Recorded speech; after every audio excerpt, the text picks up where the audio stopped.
in Jakonde. Do we even need to say all these things? Because we need more. Yes. More is coming. Sasa, more is coming. More is coming. I need to understand just one the documents, apart from being illegal, the documents they have. You were not on Dangerous. Like when we played the song, Ubon the Maga. Maga is like somebody we have already, we have played. Somebody put it in the comment section. Somebody we don't see. Client. Somebody is putting in that Maga. What we call Maga is like a client. Igbos are our client. They are giving us the money. Again, it's not your Maga. Trying to not let the victim understand that it's going to be a victim. So you not use a word like anybody will call Maga is like a client. Mugu. Oh, Mugu. They are giving you the meaning. Mugu is the victim, is the client that eventually fall victim. Maga isn't Mugu. Okay, what's like okay. Don't let me explain too much. So basically a naive person. Somebody who doesn't know anything. When you have somebody naive, gullible. Yeah, gullible, Maga, you get it. Yes, yeah. When you have somebody that is still in the process, you call him Maga. So Maga is still a client. When he has already fallen a victim, it becomes Mugun. So as a Maga, as a Maga, I'm still trying to trade my land. Like, I have 20 acres of land. So I'll be telling Zaza, Farabale, Kuda, this is my Maga. So Zaza will now relax. Dr. Yao will relax. As soon as I finish selling the land to you, instead of you going to Dr. Yao to now get proper documentation, Dr. Yao already understood the fact that you are a victim. So when you come into Dr. Right. He will tell you, oh, don't worry, this land is for industrial purposes, not for residential. But you can still have your house there. You will go ahead. At the end of the day, they played you basically. That is it. So when you fall victim, you become Mugun. So now what I'm trying to tell you is that Igbo will forever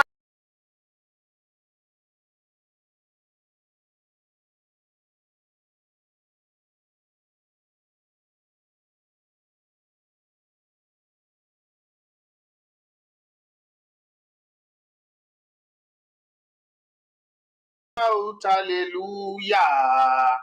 Just search the music. I want you to play the music, please.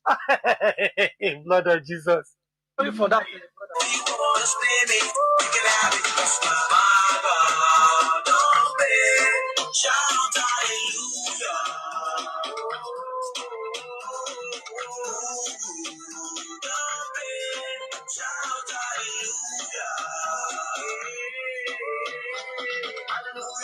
Clarify issue yẹn ṣe pé o bá sọ pé gbogbo àsọkọ ni a máa ń sá lọ́rùn ó yẹ ká mọ gbogbo lẹ́yìn tá a bá ń sọ ní gbogbo Stop. It's over. Don't let us talk about it again. Thank you. Anything we are doing on the ground, please, I want nobody to talk about it. Jay Ushego, please don't let us talk about anything again. Whatever is happening offline, apart from what we are saying online, whatever is happening offline, don't let us talk about anything again. Thank you. Yeah, that's much better, Mr. Asaza.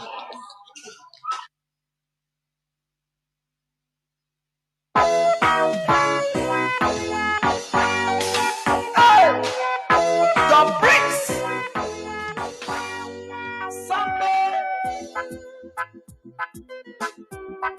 Oh na na na na na na na na na na na na na. Watch it out.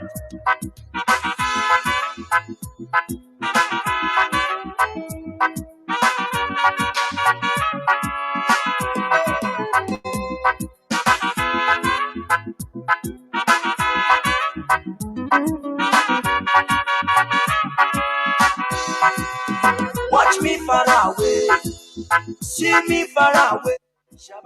Tell me what you saw, I will show you what I have. Because I have myself, authentic say na defense.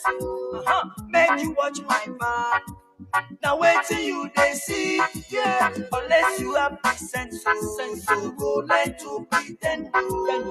Do not run away. Kind of sober than you. That is why I say, that is why I say, that is why I thought.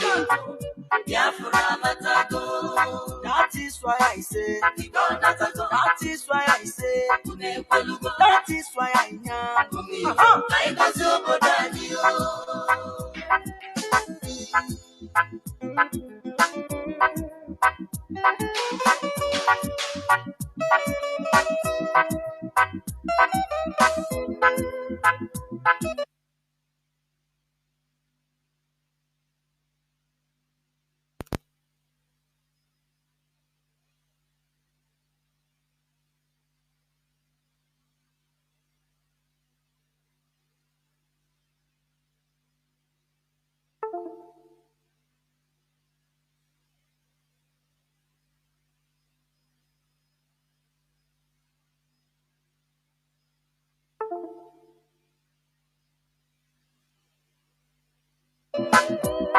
I say, that is why I say, that is why I am.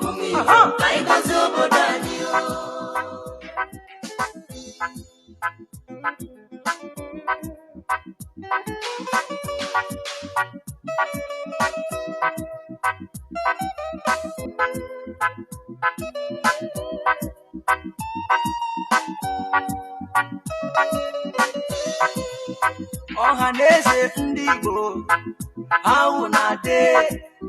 I don't come to speak my mind with no delay. Let them know say una eyes clear about una way. Watch out, many things they happen in that country you dey. So some people trouble upon people every day. Even when you dey, you go talk say you know dey. I need to understand why this one about. I need to understand why the truth apart. The promise that we got and nationalize. The promise we will live and no complaints. Watch me far away. Watch me far away. See me far away. See me far away. Tell me what you saw. I will show you what I have. Because I have myself. Oh, then things say na defense. Oh, make you watch my back. Now wait till you they see, yeah. Unless you have the sense, so you go learn to pretend. Do not run away. Kind of sober than you. That is why I say, that is why I say, that is why I thought. That is why I say, that is why I say, that is why I am. Kind of sober than you.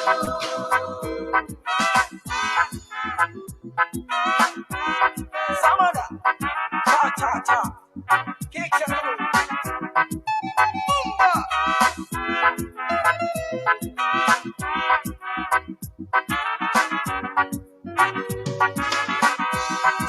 I come back again to tell people say, now here we day.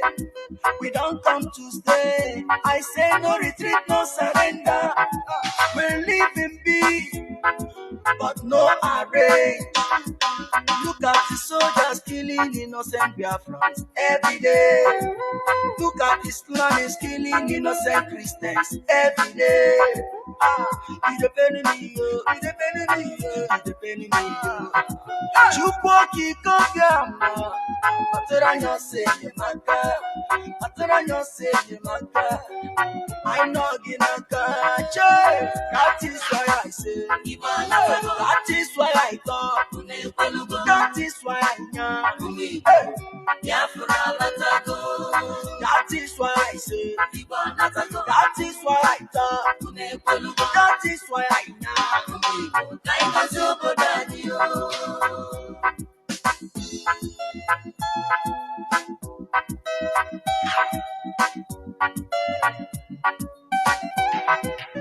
Mazi Nnamdi Kanu, one.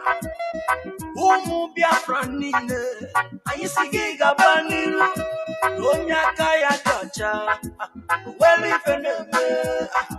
Onye naya nejuno hine. Chuku kwa mawaja.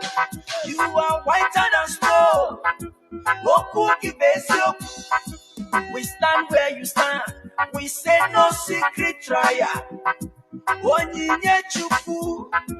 Ezosika, Osiki, Ohamadike, no secret trial.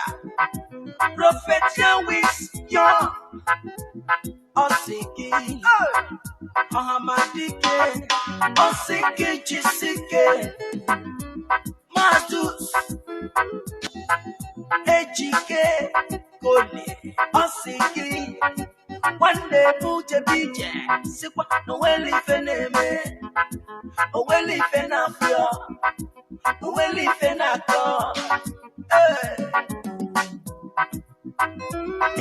one name, Victor, Chinedu, Okorochuku, Igbo Network Television, London, Osiki Chisike, Nahabugenazu, Umu Biafra Nile, getting the Nova, Asiki Gabaniru, no secret trial. No secret trial, no secret trial, no secret trial. Hey! Watch me far away, see me far away. Tell me what you saw, I will show you what I have. Because I have myself, oh, then think say na defense, oh. Make you watch my back. Now wait till you they see, yeah. Unless you have the sense, oh, you go learn to pretend, oh. Do not run away. Find us your body, oh. That is why I say, that is why I say, that is why I thought, that is why I say, that is why I say, that is why I am. That is why I say, that is why I say, that is why I thought.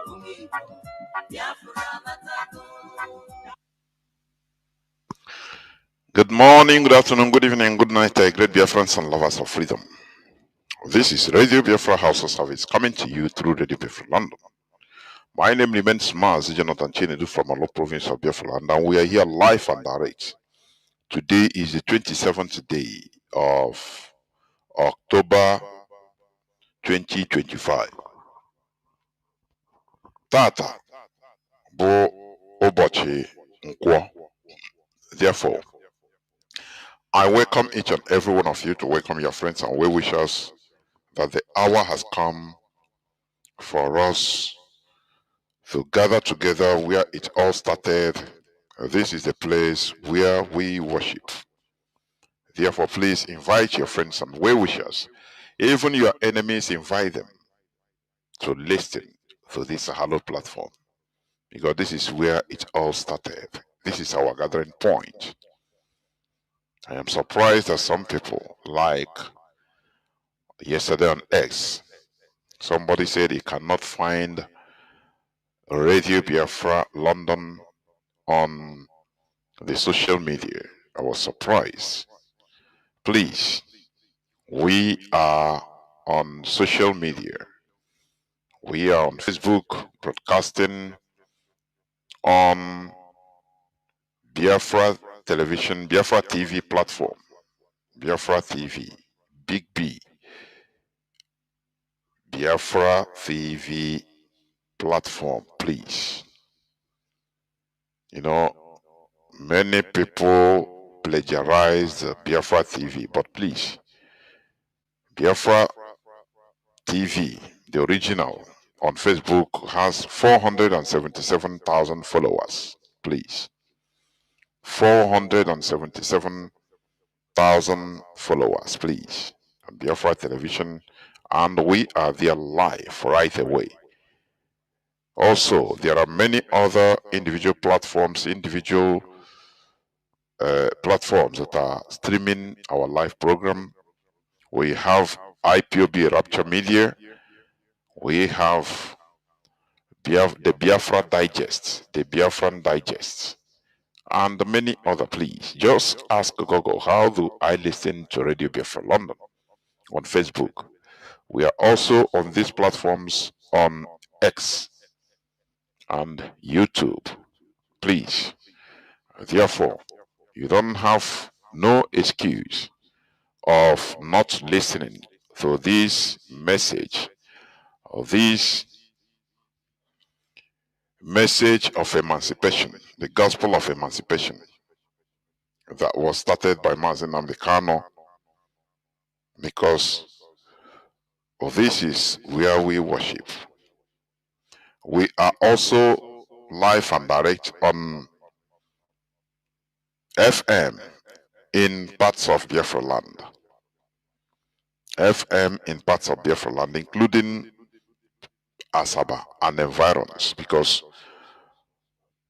the radio was boosted the other day. So the reception. So it is sounding live and direct in Asaba and environs and other parts of Biafra land on FM CHK 102.1. You can be hearing us. Also, we are on satellite. On satellite, free to air satellite. We are also on our application, IPOB Community Radio.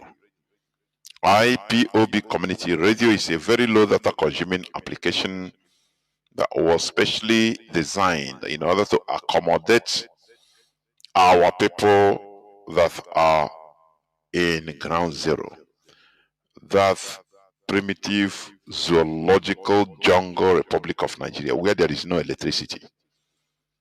Where there is no electricity in the 21st century. It's very bad. Very, very bad. I'm telling you. Where others are building, space shuttles. Where people are building, trying to, or planning to build mansions in other planets. Where countries like Russia tested their unlimited missile that uses nuclear power. A missile that can be rigmaroling in this earth roundabout. It has no limit of stopping. It can, if you want, it can continue moving on forever, searching for targets to destroy. Missiles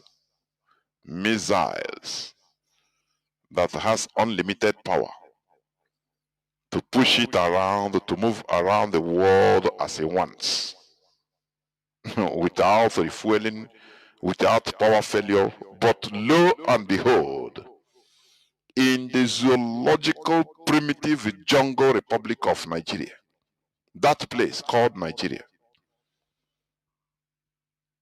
there is no electricity. Don't you think that you need to be reminded this every minute of your life? Because when you talk about, oh, you are dear Nigeria, no, it has no central electricity. Do you know that only updating electricity 24/7 in Nigeria, millions and millions of jobs will be automatically created? Do you know that? Energy drives economic progress.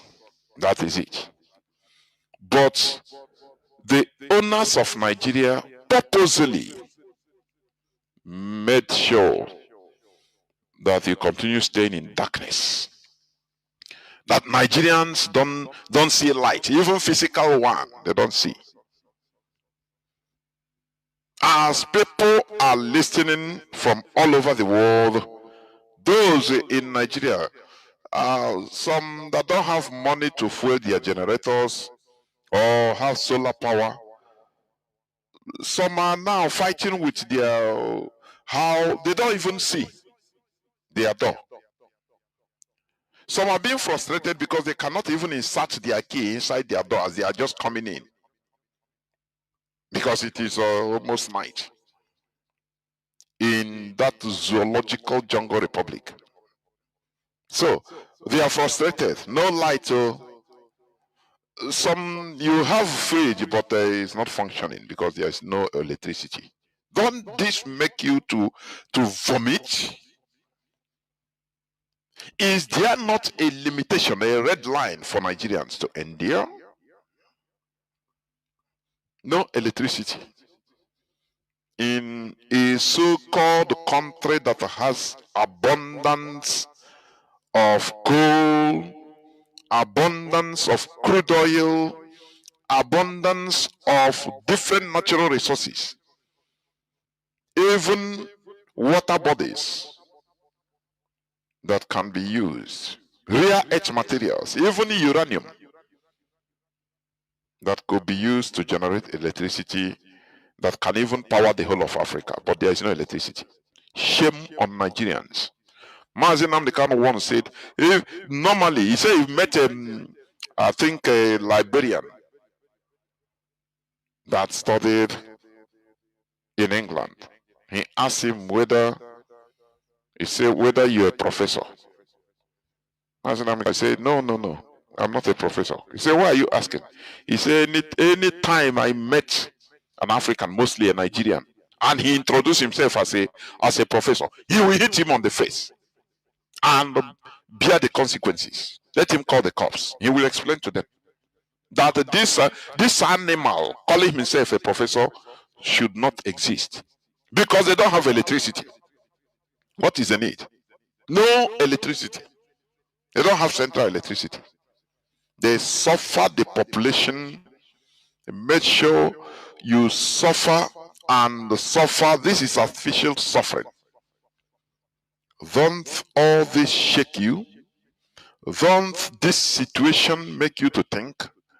Do you know that there are many people that have maybe 50, 60, 70 years. They never one day think in their lifetime that electricity could cut off. Because it's very common. Do you know that? Unless there is maybe a natural disaster like earthquake and these other natural phenomena like tempest. And once these things happen, immediately work will go on for day and night until power will be restored immediately, because they understand what is energy. Do you know what is energy? Energy is used to drive everything. That is why it's called power. With the name, you should understand what it means. Power. It powers a country, it powers economy, it powers everything. It powers everything. That is why it's energy. Without energy as a human being, you are dead. Because what drives you is your energy. Energy gives you power to live as a human being. Do you know that? Energy gives you, provides you with the necessary power, force to exist, to function, to breathe, to even see, watch, to move, to think. That is energy. But in a place like that zoological primitive jungle republic called Nigeria, there is no energy. So how do you think that it could function? I always want to provoke you here into a positive, positive anger. Because Nigerians has been disarmed. They are living as, there is nothing we can do. Nothing again. Electricity electricity that should be electricity. No electricity in Nigeria. As I'm talking, many people in Nigeria are, they are fighting with their telephone. No battery. Their battery is maybe on only one bar. So they are rushing to charge where they use a generator to charge. And there are many telephones. No chance for them. That is the very piteous situation Nigerians are relegated to. And they keep on moving like zombies. Where they always rise up is whenever they hear anything Igbo or IPOB or Biafra, they start making noise. They start making noise. But they have been relegated into accepting their fate. They have been completely relegated into forcefully accepting their fate. Do you know what is electricity? Do you know what it means? Do you know that most Nigerians thought that the world they are in as Nigeria, that every other place is like that? Nigerians are still shouting up NEPA. If light comes, maybe electricity comes in their street, maybe 1 hour in 1 month, they are happy.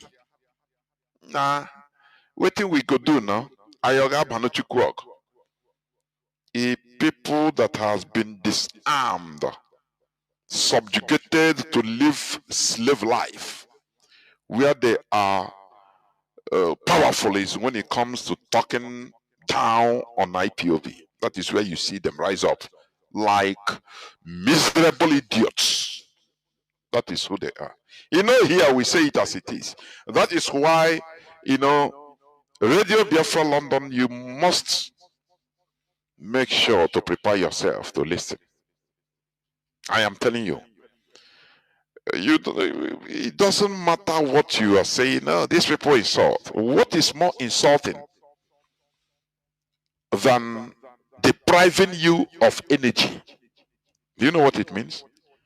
Depriving you in Nigeria of electricity. What is more important? What is more insulting than that?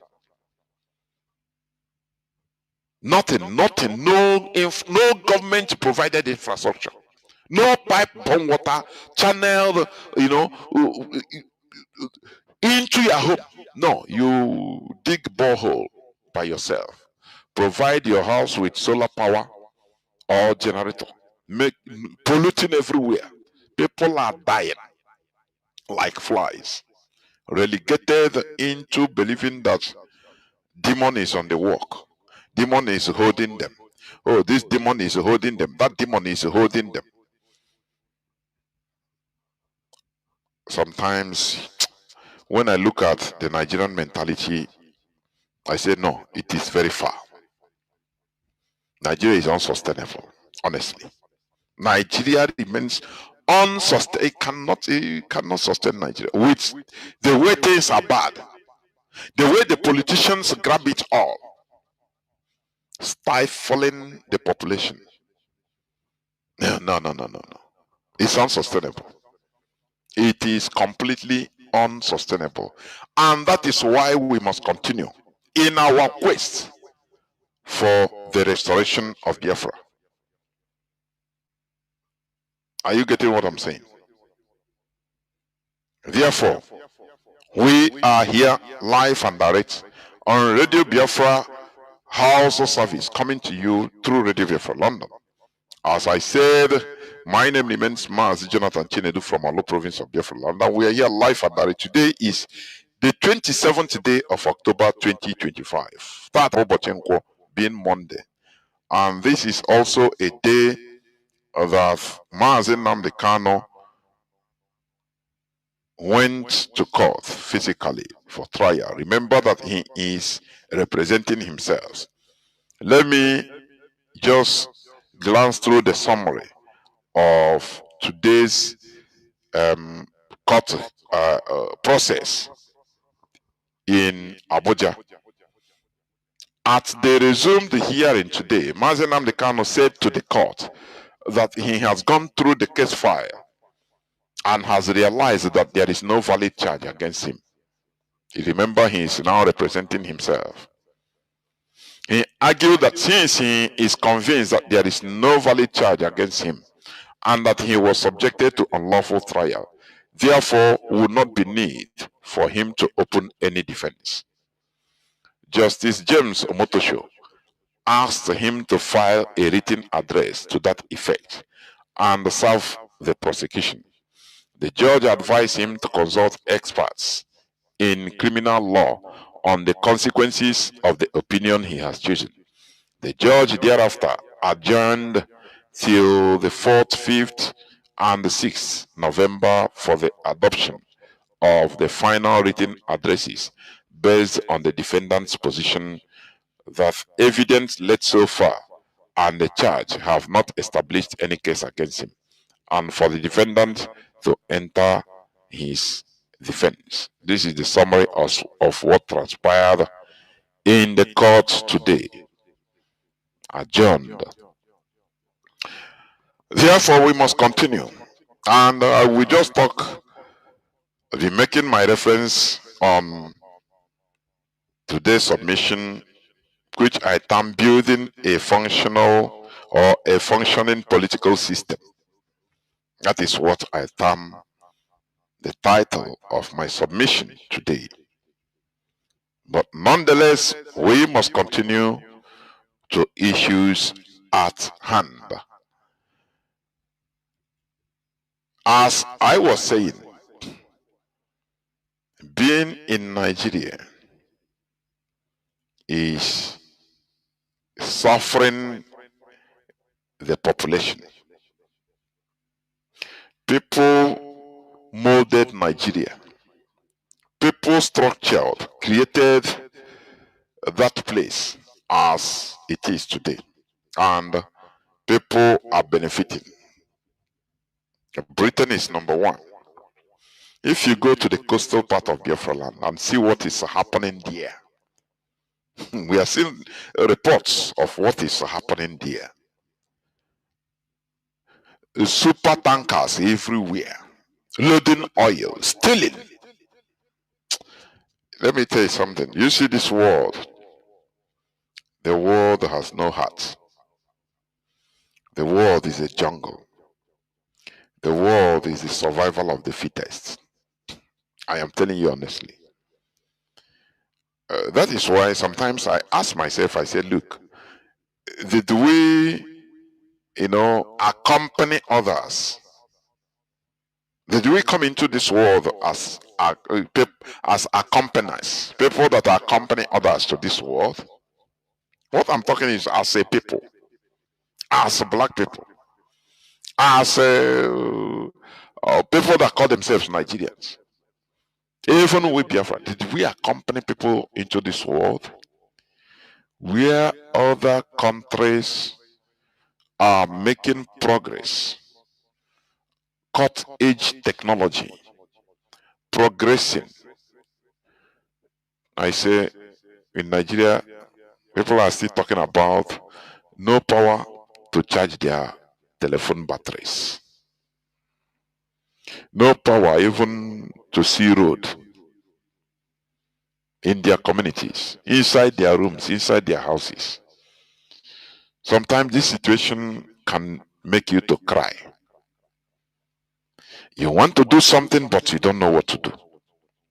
You want to, do something to solve the situation, but you don't have power. You don't know what to do. You become helpless.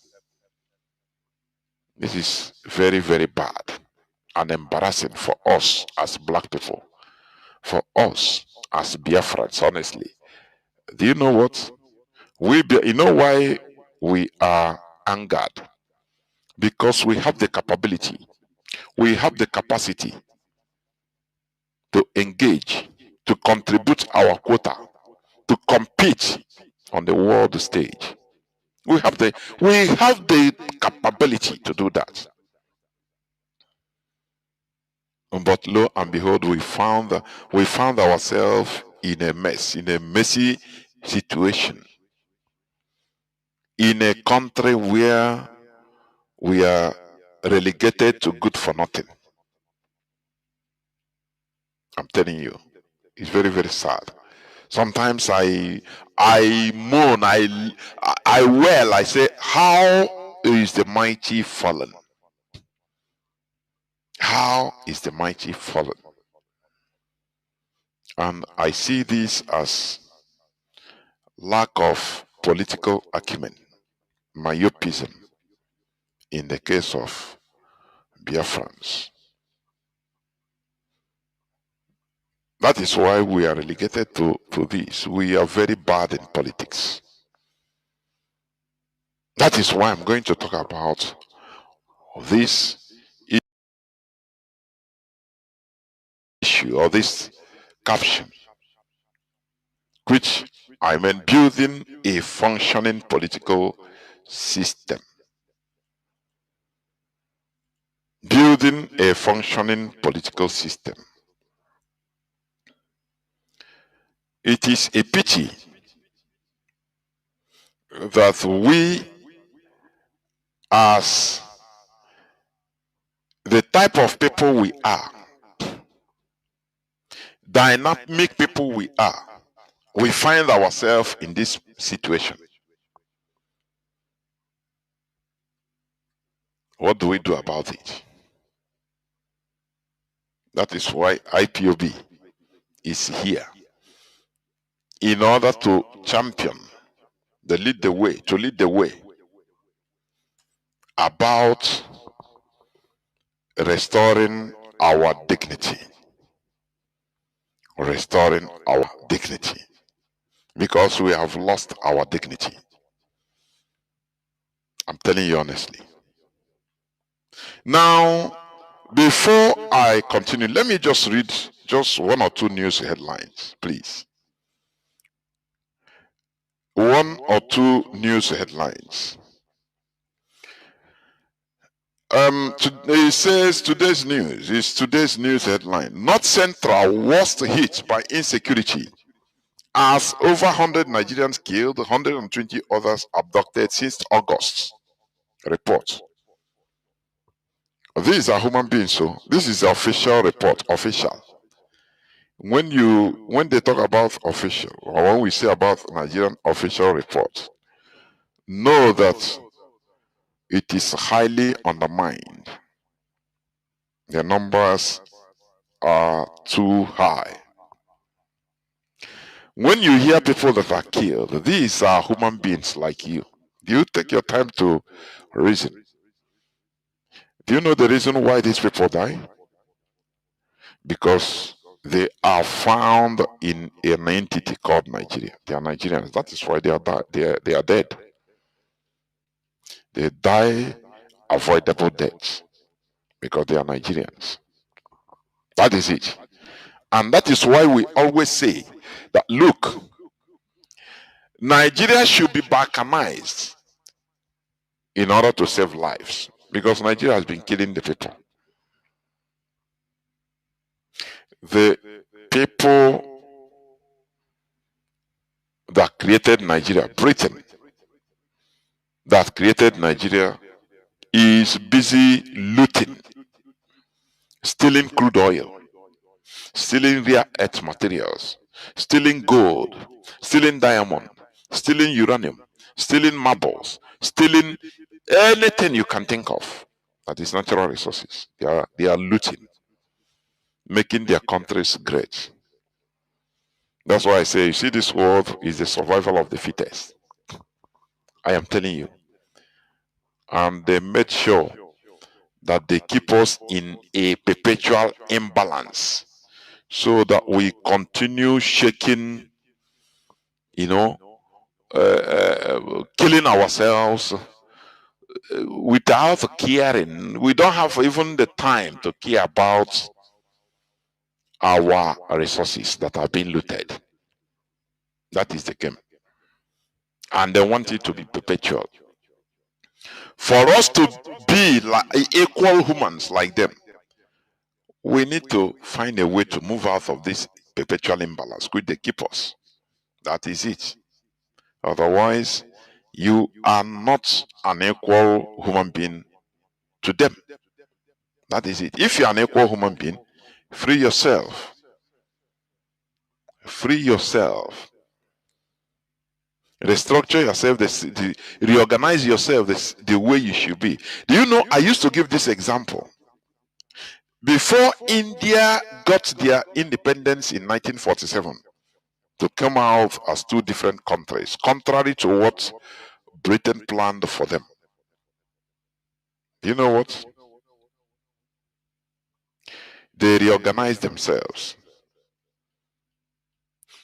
They abolished Francophone India, Lusophone India, this and that India, and gathered themselves.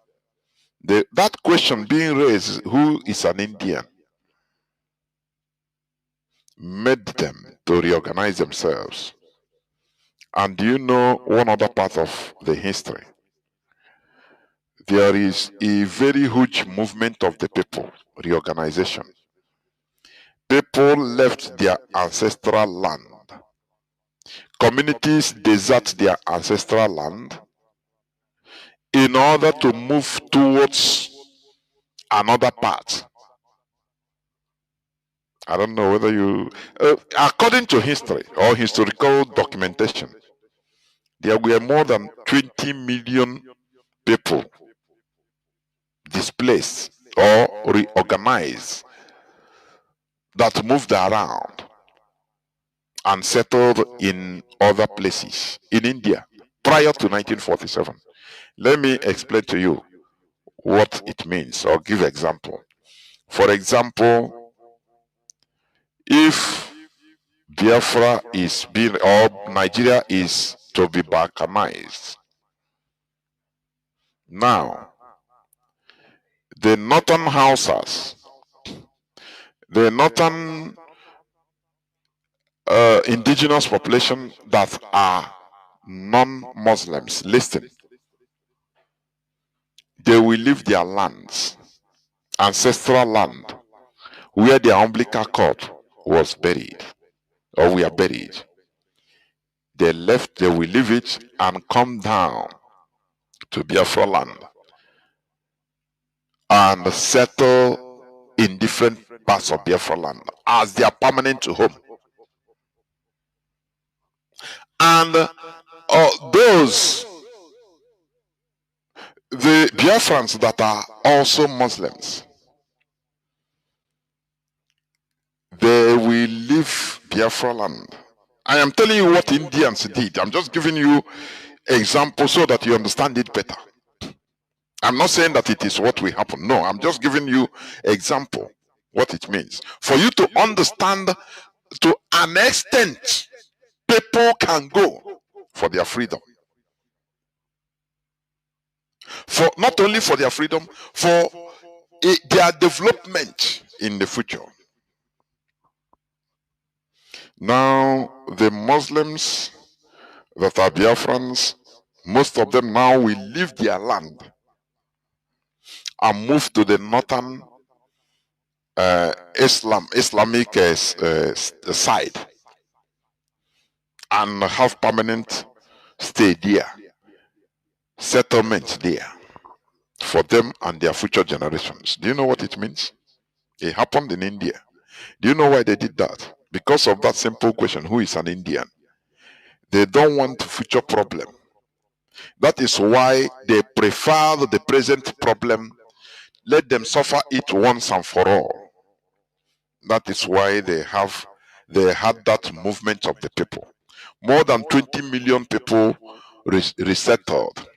And in that commotion, more than 2 million people were killed. That is why today you see India progressing. Because that question of who is an Indian? Some people say no, an Indian is a Hindu. They watched and saw that, look, if we continue being mixed up, trying to be politically correct, it might not be in their generation, but the country will never move forward. So what they did, they reorganized themselves because they are human beings. They know what they want. They know what they need.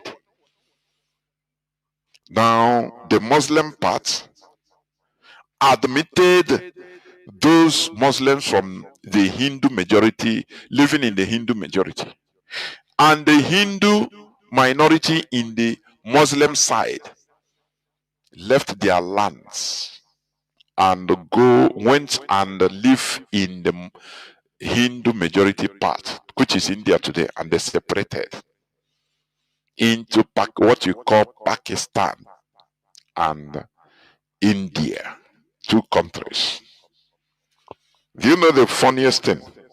Mahatma Gandhi that struggled for the independence of Greater India, which includes Pakistan, was busy lamenting, advocating for one big India. He was busy saying, no, this is not the type of independence I want to. I want us together because we are one people. The diversity of India is our beauty. The unity of India is non-negotiable. This is not what I fought for. I want all, no Pakistan, all are India. When he was advocating for this, the mighty Mahatma Gandhi, you know, I've preached it here several times. I've gone into details for you to look at how things work. That institution, that nation building is bigger than one man. One Hindu, hardcore Hindu, killed Mahatma Gandhi 1 year after independence in 1948. Go and study it. Do you know why he killed this man? He said, you have done very well. I did it. They caught him. And do you know the funny part? Do you know who caught that man after shooting 3 bullets at point blank range? Giving Mahatma Gandhi 3 bullets at point blank range. Do you know who caught him? Or who was handy in catching that person when he was trying to flee? It was, I think, a British or American, a British embassy official that was in the crowd.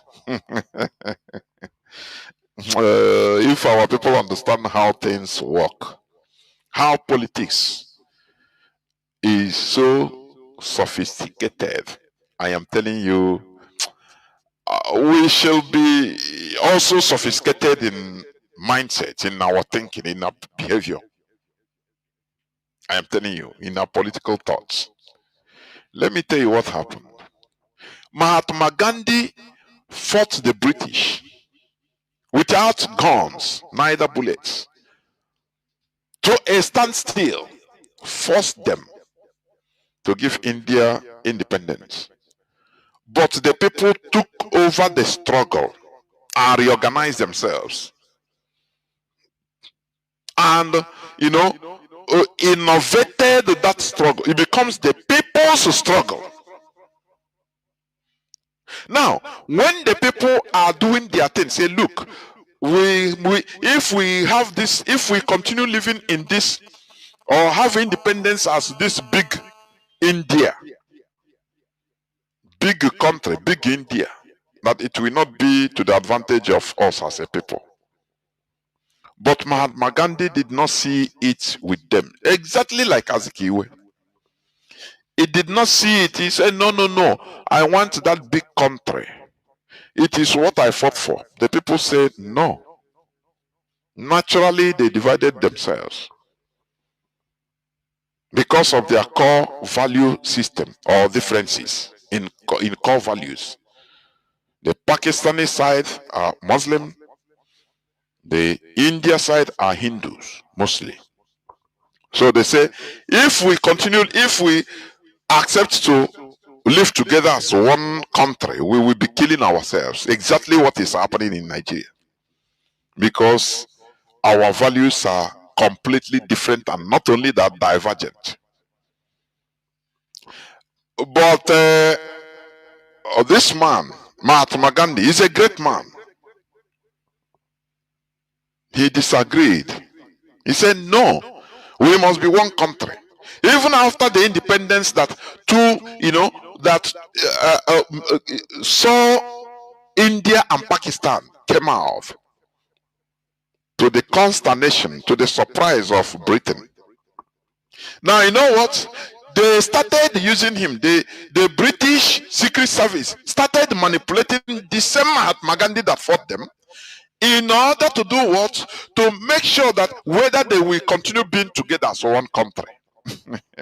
I don't know whether people understand what I mean.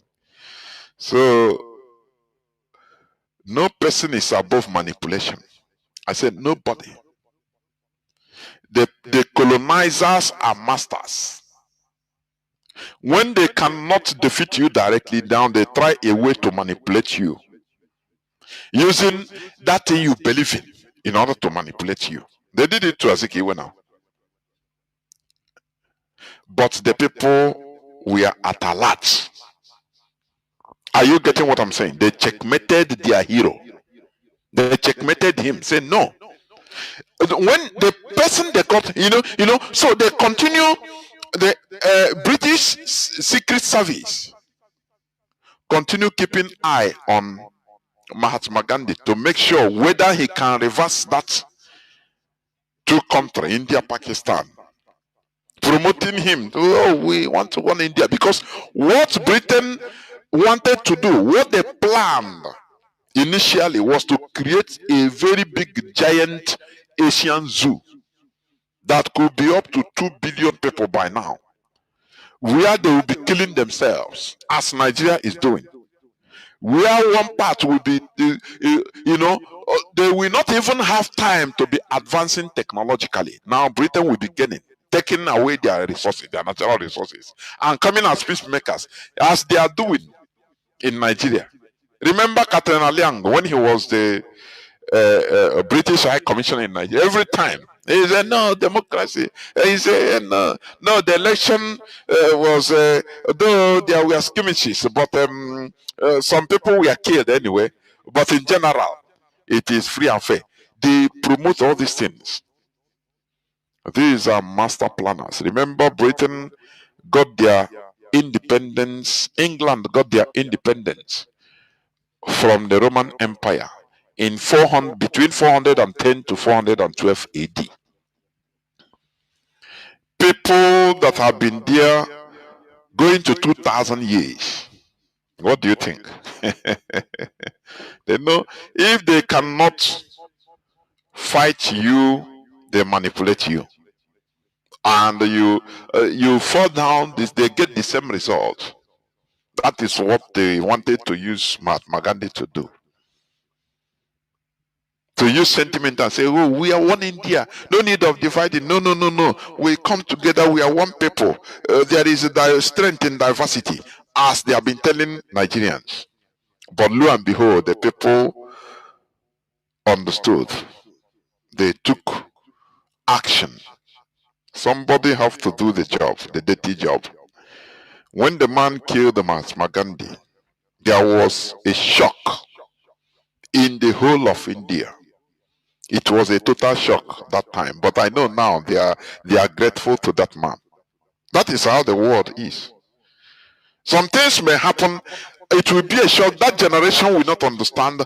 But later, the generations coming will now understand what happened and be grateful that, oh, at least they are grateful that this thing took place. Had it didn't take place, we would have been in a mess today. So one person did the job and removed Mahatma Gandhi. The man, they caught him, tried him, and convicted him, and sentenced him to death by hanging through the gallows. Do you know what he said during his audition? The last statement he made. He said, listen, Indians, listen to me. I'm going to die. I know that. I know. I take responsibility of what I did. He told them, he said, in the court, the man said to them, look, I didn't kill this great man because out of hatred. No, I love him. He said, I love this man like anything. But he said, I love India more than. Oh, Chineke, this is a great statement. He said, I love this man and I respect him. I didn't kill him out of personal hatred. No. He said, but I love him. I mean, I love India. I love our future more than ever. He said, what I did today, I know my family is devastated. I will die. That is it. I know that I would die before I did it. But if I didn't do it,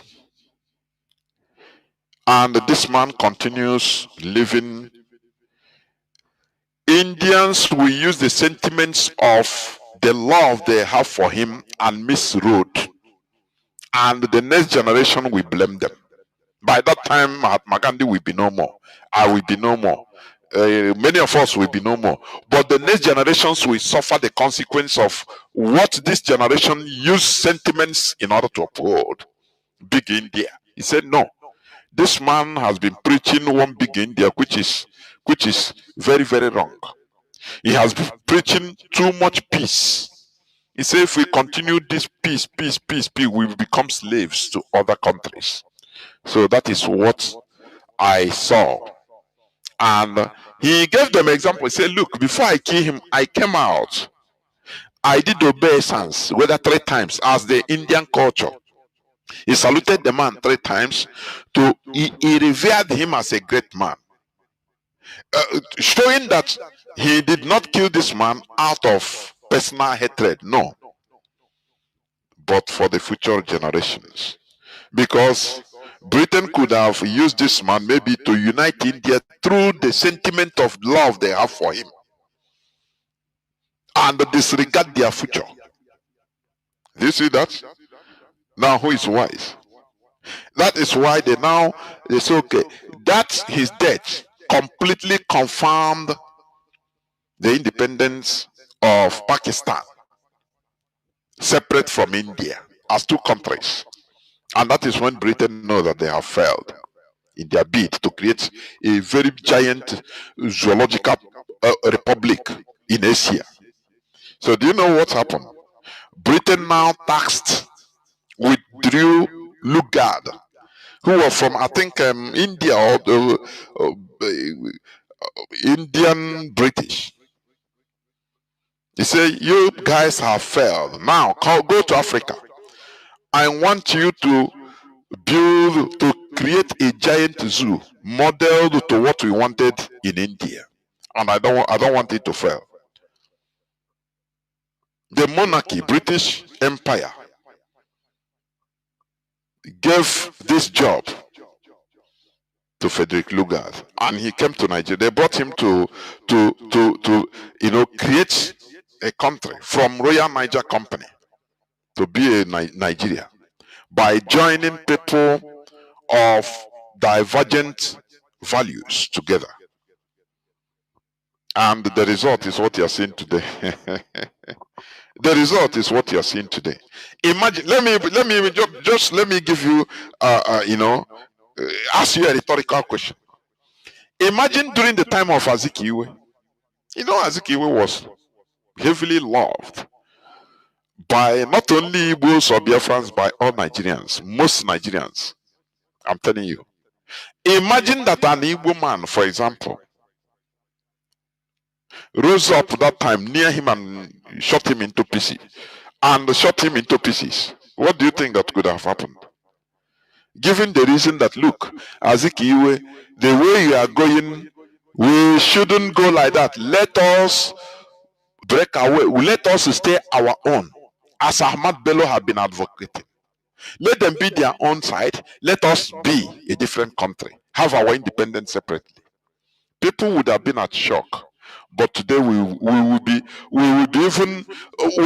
have made the grave of the killer made his grave a temple, a shrine for every one of us, thanking him for what he has done.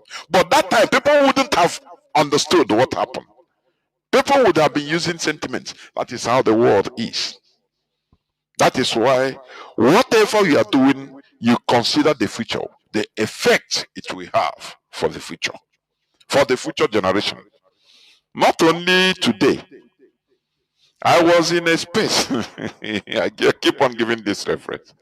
The other day, somebody was saying that Biafra will never come. He said, you people that are shouting Biafra, he have seen that up and down, Biafra will never come. I laugh. I smiled to myself. I said, look, this is how many of our people judge issues.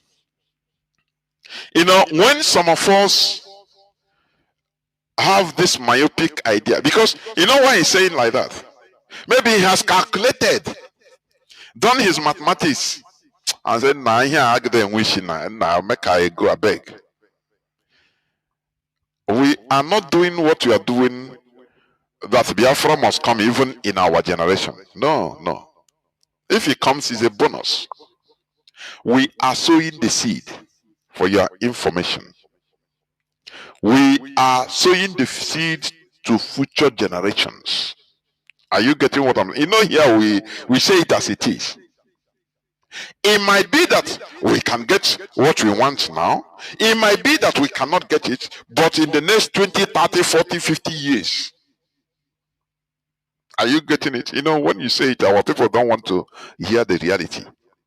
I have said this several times, our people are mixing up fantasies with reality. They are mixing it up. They are thinking that fantasy is reality. That's why that's why our people fall victims to these pastors and so-called DBS. They tell you what you want to hear. Now, I see this business, will be successful. Don't worry. Hey, anything he tell you, you give. I accept it. If you go, attend that business, and here yawa even a bangana problem, bangana debt or problem. You start crying because you don't want to be calculative. That is how many of our people function mentally. How they think. They are not sophisticated. They are highly straightforward.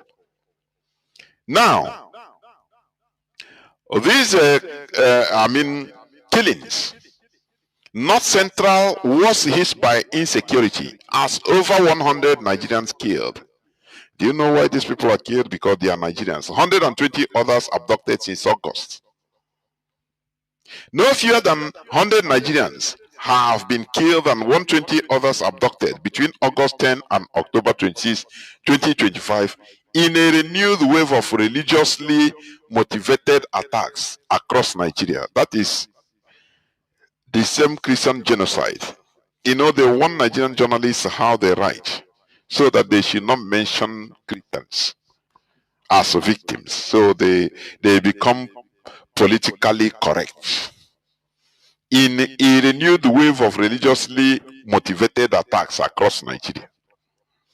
An investigative report on Sunday noted that the victims were mostly targets of Fulani jihadist militants and Boko Haram insurgents who jointly carried out monthly deadly assaults, kidnapping, and arson attacks on vulnerable communities. Who are these communities?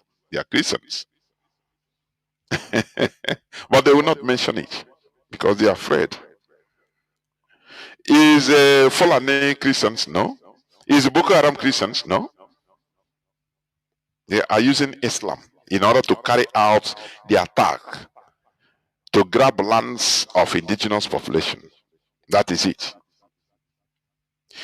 The report by the International Society for Civil Liberties and Rule of Law, Inter-Society, described the killings as unchecked, coordinated, and systematic jihadist onslaught that had continued to spread across the country's 6 geopolitical zones, with the North Central region emerging as the worst hit. In 78 days, at least 100 defenseless Nigerians, including Christians, were targeted and killed. What do you call them? That is targeted killing, because they are Christians. That is the Christian genocide. And 120 others abducted, the report stated. Of these, About 12 are likely not coming back alive from the hands of the jihadist captors. That is the situation we are in Nigeria. And another news headline said, Catholic Church cries out over renewed herdsmen attack in Taraba communities as hundreds are displaced. The same thing. And Daniel Bowala is moving around saying that these things do not exist, that it is being championed by IPOB in order to make Nigerians, defend the killing, the Fulani killing, the genocide against Christians that have been happening. That is why today, as I said, building functioning political system, that is the topic of my little submission. It's going to be very quick. A political system is a set of formal institutions and informal processes that a society uses to make and implement decisions. That is a political system. A set of formal institutions and informal processes that a society uses to make and implement decisions. It defines how a government is structured, how leaders are put in place, and how power is exercised through legal and political institutions. Now, the word government is used to describe the way collective decisions are taken and implemented in a particular community by specially designed or designated people, be they a single individual, a small group, or the entire community. People are governed in the sense that their conduct is directed or influenced by rules, institutions, and sanctions. Listen attentively. Formal institutions include legal and constitutional framework that defines a government's structure. It also covers the procedures for electing or selecting officials and the political representation through diverse methods. Now, listen. The informal processes are the norms, customs, and behaviors that shape how the government actually functions, even if they are not in the law. Therefore, these informal processes is one of the major fundamentals to a functioning political system or government, which simply is a common ideology or core common values, which is completely lacking in the Nigeria setting. What I'm trying to say here is this: when you come to building a functional political system, the most or the major fundamental or the basis, the taproot, is the informal process. There is formal process, but that formal process comes from the informal process. That informal process is simply means the common ideology or the core common values, which the people have. That is their customs and tradition. Once you have a major core common value, that is when you have or you can build a functional system or functioning political system. It goes, the fabric is the tradition and culture of the people. It is from the informal processes that will give you the formal processes. I will explain. When we talk about core values, you see, development or functioning government, it has no single formula. I mean, there is no only one system to the best result. No, because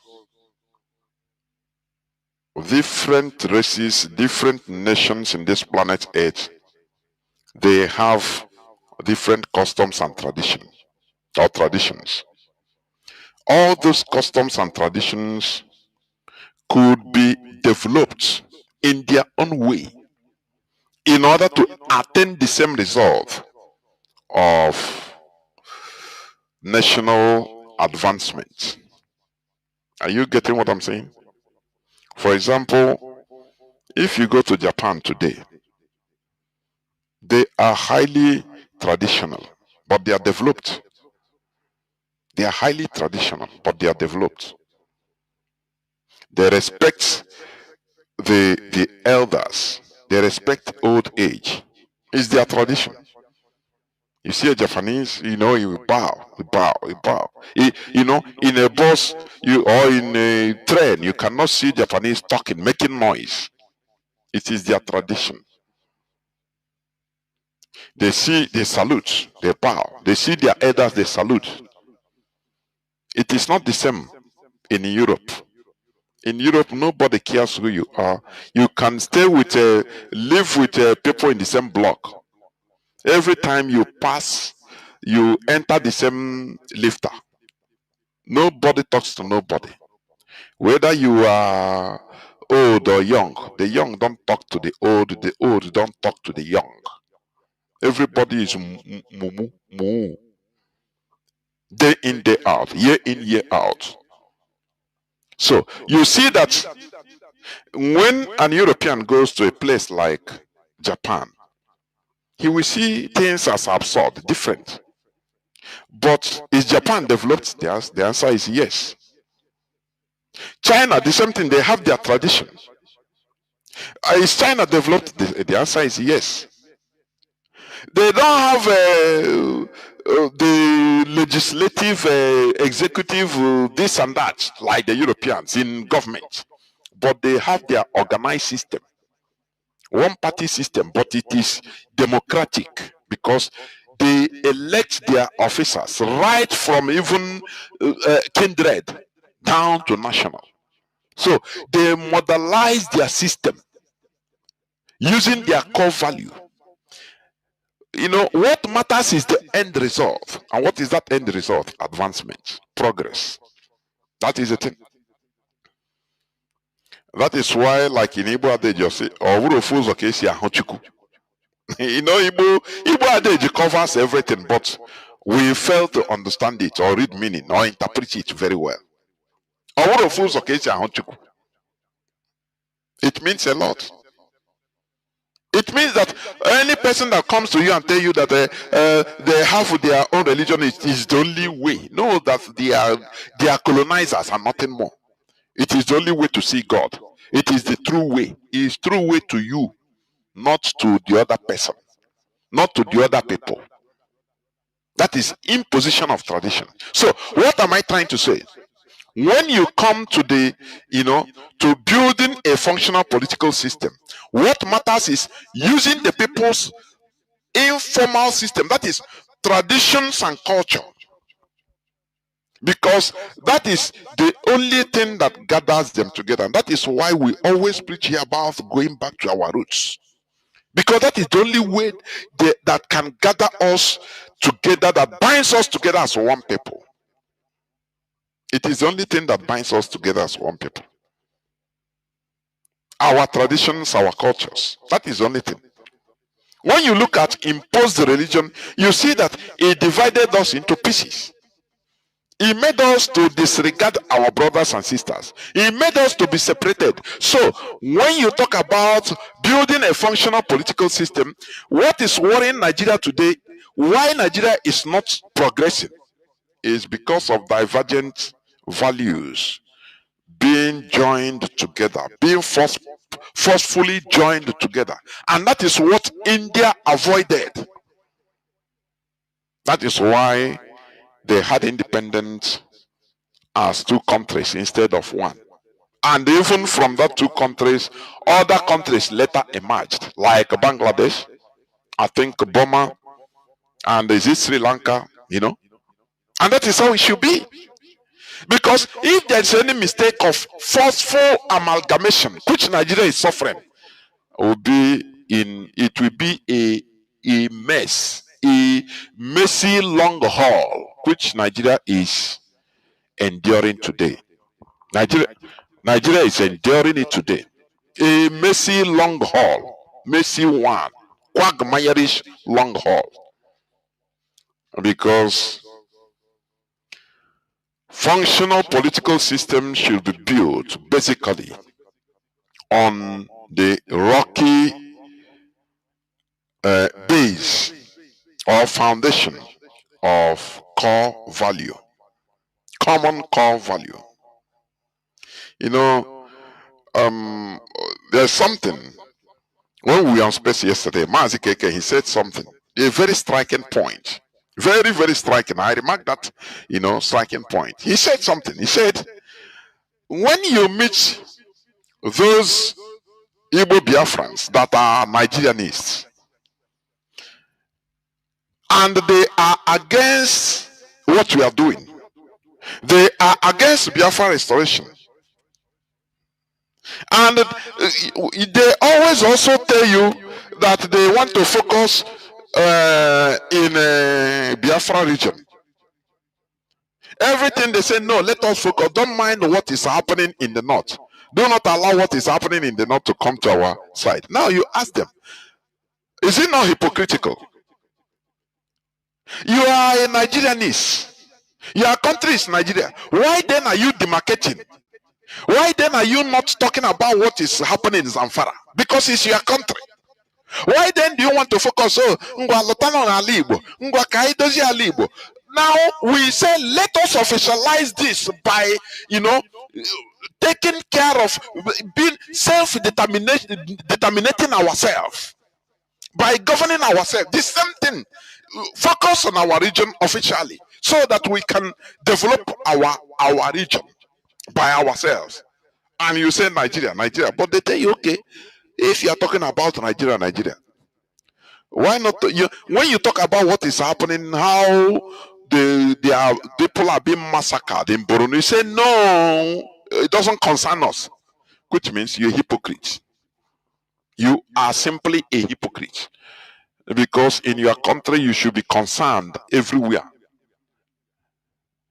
We are clamoring for our Biafra region to demarcate, to remove themselves, to remove ourselves from the Nigeria, because there is nothing we can do to help the other side. Instead, they want to impose their system, their custom of killing, their custom of radicalism, religious radicalism, their custom of land grabbing, which is not our traditional and custom. And the only way to do it is to separate ourselves from them. And you say, no, we must be in one country. Okay. If you say we must be in one country, anything they do, it must affect us, because they are coming. It's one country. So they have the right to influence to do anything they are doing in Zamfara. They have to do it in our land, because we're in one country. Nothing prevents them.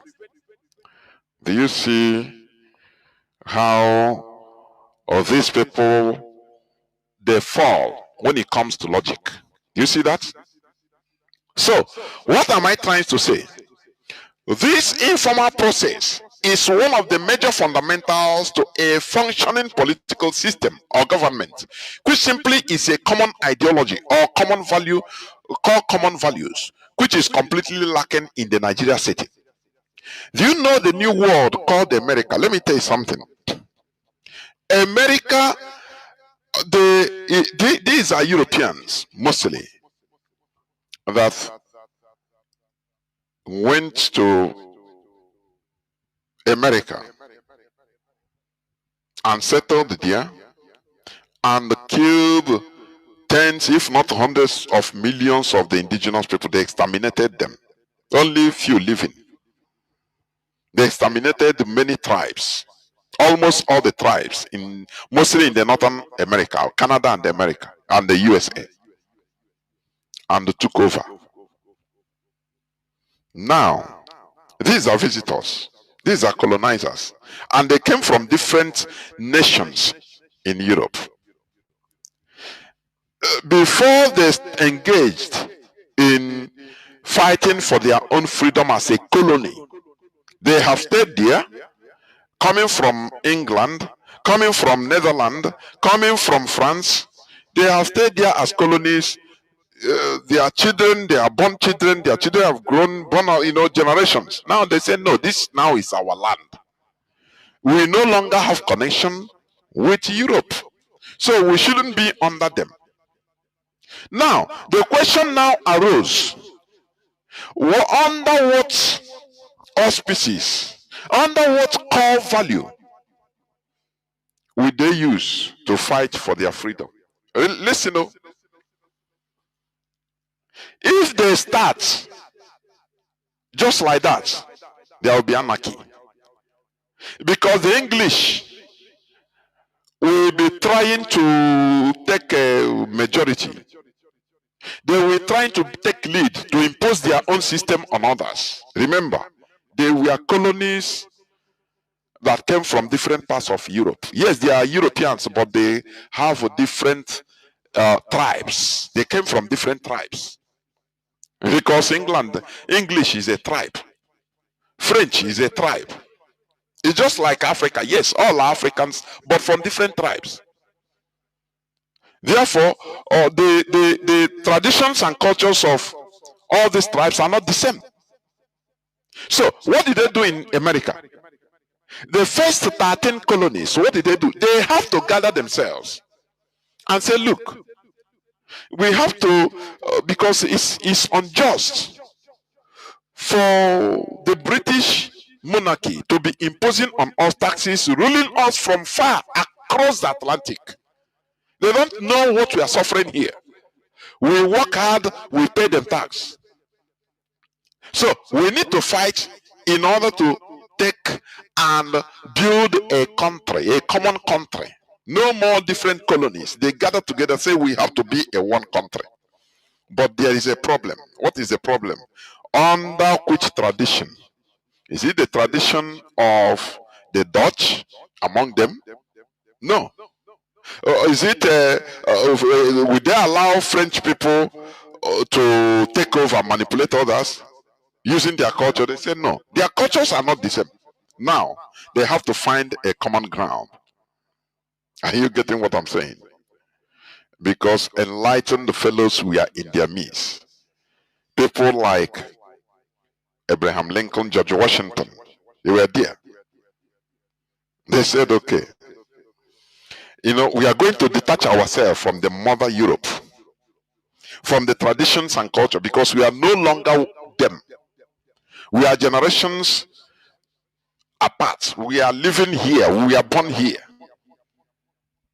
Are you getting it? So we have to have an agreed core value. As of that time in Europe, they were on feudal. Many of the countries were feudalistic. Feudal system. That is landlord and squatters system. Many of the countries are also monarchies in Europe. They say now, we need to relinquish this monarchy system, feudal system, and form our own core value, where it will be called the American value. That will be different from where we come from, or where we came from America. So that everybody will be carried along. So that a Portuguese American will not say, no, you people are practicing English system. We will not be among. No. They have to agree on a core value, common core value. What is that? They say now we have to agree that all human beings are born equal. That everybody have the right to existence if given the fair opportunity. So every human being in America will be given, there is no major, no minor, no superior, no inferior, But do you know one thing that baffles me also? Listen, because I saw somebody, a black American, saying this, and I thought about. I say yes, this guy have a, you know, he have a reason. He was campaigning that the 18th century constitution, or they are calling America that it has core value of human rights, this and that. He said most of these people that made these laws, they have human beings as slaves. They can kill at will. But they were professing that all humans are equal. What is then the need? Which means they still believe that black people, we are not equal. Do you see that? I said this guy has made a lot of sense. I'm telling you. So let me continue what I'm saying. They gathered the American colonies, the first 13 American colonies that started the war of independence. They said, if we say let us do it as our tribes, because some of them are French, some are Dutch, some are Belgian, some are Portuguese, some are Spanish, some are this, different parts of Europe. So their cultures are different. They have to, concoct a universally agreed culture that is their core value. Because in order to build a functioning political system, you must have a backbone of culture as core value that guides you, that brings everybody together. Without it, nothing works, nothing will work. There will be friction, there will be fighting, there will be killings because of lack of coherency in traditions and culture. You see why we always preach going back to our roots? Because we have seen that is the only thing we are. That is the only thing that can guide us together, that can keep us together. Because the imposed religion on us it makes us separate from each other. It makes us see our brothers as demons, as long as it's not going the same worship center with you. But we are born in the same place. We grew up inside the same culture and tradition. So that should be taken as the core value. I am talking about America because they have to organize themselves in order to avoid the future problem. Otherwise, had it been they started fighting for independence without organizing themselves to adopt a core value, a common culture that guides them, irrespective of your background, that you are Portuguese, that your parents came from Netherlands, that you are from Belgium, that you are from Switzerland, that you are from Iceland, from Sweden. No. Our core value is everybody is born equal. That is our basic core value. So you see your brother as a human being, as your brother. You see a Portuguese, we see an English as his brother, because all of us are equal. Equality. It becomes their adopted custom. And that is when they gather and say, okay, say yes, amen. We agree. Oh yeah, we have to fight. If we get this our nation, this is our core value. That is something that have to bind them together. It becomes their tradition. Because they are strangers that came there. Had it been that they were indigenous people, they have their core values together already. Are you seeing it now? So, we being in Nigeria, the problem of Nigeria is lack of fundamental core value. People are different customs and traditions forcefully joined together without any coherency. So people behave as they want, according to their tradition.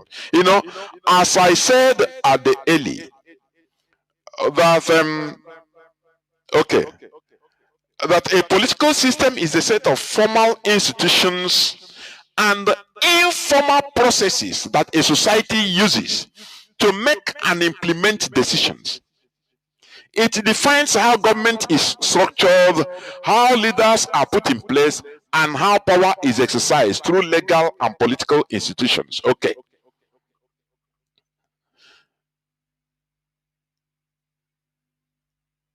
Okay. Let me also read again. The informal processes are the norms, customs, and behaviors that shape how the government actually functions, even if they are not in the law. Now, I will also expand a bit, giving you example of what is obtainable in Nigeria. Do you remember the killing, the brutal murder of Deborah Samuel? Do you remember that? Is there any place in the Nigerian law or code that somebody like that should be killed and murdered? Blasphemy. You should be immediately killed. Even in the Sharia code, the person should not be killed. Are you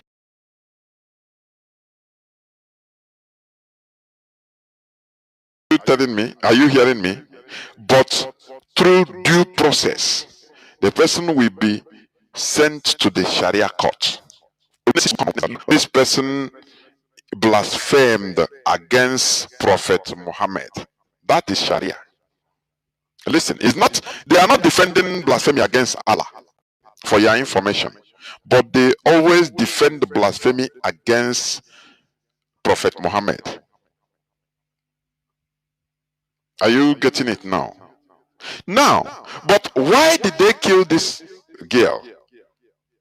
Because it is their culture that is, no matter that it is unwritten, it is not written down. So once somebody did that thing they thought against that their culture, automatically they have to react. It must not be inside the law. That is why they stoned and burned that child, that girl, to death. She's a Christian. She was a Christian. And you know what? All the northern clerics supported the killing because it is their culture. Do you see that now? They supported the killing automatically. For you that is not among them, it is repulsive, but it is their system, it is their culture. Atiku Abubakar tried to play politics by openly tweeting, condemning what happened to Deborah Samuel. That it shouldn't be like that. They threatened Atiku Abubakar that if he did not bring down that tweet, that no Northerner, they will give ultimatum that no Northern Muslim should vote for him anyway. And immediately, under a few minutes, he brought down the tweet. So do you see? He cannot go against their custom.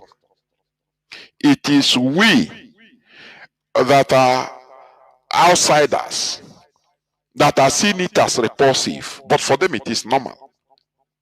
And today, the people that we are arrested, that we are boasting on social media that we are arrested, they have been released since. Even they were given money that they did the right thing. Do you see core value? It makes you react automatically because it is your culture. You cannot hide from it. Nigeria can never, progress. It is impossible because people have not only different system or different cultures. Opposing. Do you know what is opposing? No, you don't know. Something that is opposing. I see your culture as anti me, and you see my own as anti you. That is opposing. So we always be on perpetual conflict. That is what Britain have done. And in this case, there will never be a functional or functioning political system. It will always remain a mirage. Forget how that is why you don't have electricity now. Because it is a no matter each culture is fighting against the other culture. It's automatic. That is why, in the case of America, the founding fathers of America, they were wise. They were wise people. They were Illuminatis. For your information, you know, I've explained this thing about Illuminati, which they condemn. These are people that are wise. Wise people that understand some secrets that you don't know. Ordinary people don't know. Secrets of manipulations, secrets of control in this world. These are Illuminatis. Yes. Stop condemning. Stop condemning what you don't know, please. These are people that forged standards, sets for whole millions, if not billions, of people to follow. Do you think that they should be, ridiculed? No, Sanom. Instead, try to enter inside and understand what they know. Are you getting what I'm saying? Stop ridiculing or demonizing, them. No. Stop that. These are Illuminatis, people that are illuminated. Their internal consciousness have been illuminated. They are not operating at your low level frequency. No. They will be able to teach you something, organize the people so that in the country will progress. For many years there will be progress. So why do you demonize them? Because of religion. They are the people that organized America, for your information. Otherwise America could have been a katakata chaos. Because there are different nations that formed America, but they were able to gather them together and say, look, we are now going to fight. We are all suffering the same thing, but let us fight in order to liberate ourselves. And we are not going to liberate ourselves in our differences. We have to have a core value that we be our foundational value. So that you forget your Dutchness, you forget your Portuguesity, you forget your Anglicism, you forget your being French. Now we hold our core values as Americans. And they say yes. And that is how they started till today. You see that? And you demonize this type of people. It is better you dive in, try to understand, try to know what they know, so that you can reach where they reach instead of demonizing them. One thing with Africa is whatever they don't know, what they see that it is above them, they don't want to even think. They demonize it immediately. That is why Africans are there. You see Europeans coming to climb the highest mountains in Africa. But the indigenous people were there. They fear to go there. Volcanic mountains, they don't go there. They say, it is one deity living there. Instead, they will be doing sacrifice, killing chickens and goats at the base of the mountain. Say, the deity, they call it one name. Maybe Mountain Cameroon, they call it one name. Or Mountain Kilimanjaro.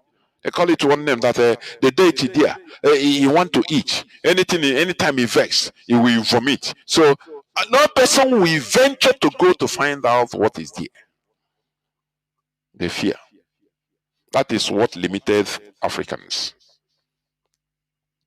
But a European will come, even going down the valley, dreaded valleys, which the indigenous people will not try to go. They say, there are spirits living there. A European will come and go, say, you want to go down there. They will all climb that mountain. They will tell him, no, it is forbidden. No, we cannot go there because goddess is living there. I said, don't worry, if I go, if he chop me, no problem. And he will climb there and start picking, find out that that place contains diamonds, and he will pick it and come down and deceive the indigenous people. Say, hey, that your goddess wanted to kill me, oh, but I negotiated with him. He will go back and tell his brothers, and they will come and start mining gold, picking gold and diamond from the mountain. The indigenous people will be there. Because of this kind of mentality of demonizing something you should strive to be part of. Oh, they are Illuminati. Oh, do you think it is easy to control a population? You control population with superiority. You arrange the people with things they don't know. You have superior knowledge for them. That is it. So you are illuminated. That is why they follow you. They say, okay, this kind of person, whatever I say is good. And people will follow you. That is, you are illuminated. Now you use your knowledge in order to control, make rules and regulations that will bind everybody. And that is how things move. So what am I trying to say? Nigeria is a quagmire today. And Britain is enjoying it because they created Nigeria to be like this. And Nigerians did not react the way they should. The only person that reacted most vehemently, he got everything. That is Ahmad Bello during the flag independence. You know, I praise him. It doesn't matter his animosity against Igbos. It doesn't matter his ethnic bigotry. I don't care. But he did what he's supposed to do. He reacted. He said, no, I cannot be with, we cannot be with these people. We don't know them. We don't know the Southerners. Our tradition and their tradition are not the same. So, Britain, why will you put us together? For what? We don't know them. The food we eat is different. We eat too. I don't know what they are eating. They call it egusi, or I don't know. I never eat it before. We are Islamic. They don't even know what is Islam. Our space is a Sahel and the desert. They have a very big bush with rain every time. We don't even like it. So why will you put us together? They told Britain, we are not going to go with these people in one country, as one country. Britain started begging. Britain understood that, look, they have a people that they can use. And they started negotiating with Ahmad Bello as he raised up his head. Others, Azikiwe was there, docile, thinking that he will outmaneuver. You see, he didn't have foresight. He never had any foresight.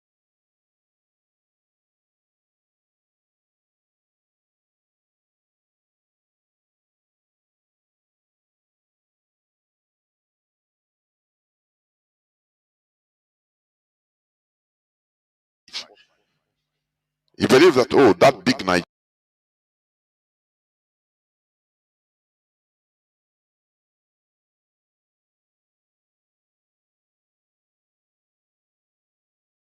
common value system, no this and no peace. Mazi Nnamdi Kanu have started saying this right from beginning. Do you see? I gave you example of Japan. China today is developed, but they don't have the same value with Europeans.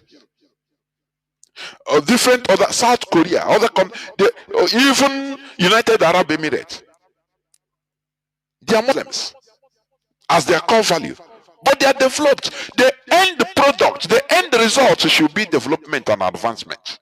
It doesn't matter what system you got. You know, gone are the days when everybody, the West have been making propaganda right during the Cold War that, oh, capitalism is the only way to attain greatness. But today it is lie. We have seen that it's lie.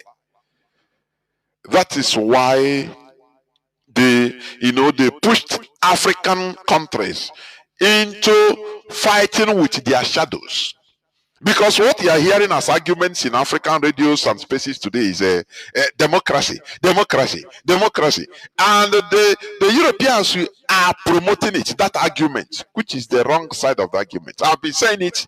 You see, democracy is a disease to Africa. This European imposed democracy. They never allow us to develop through our natural core value.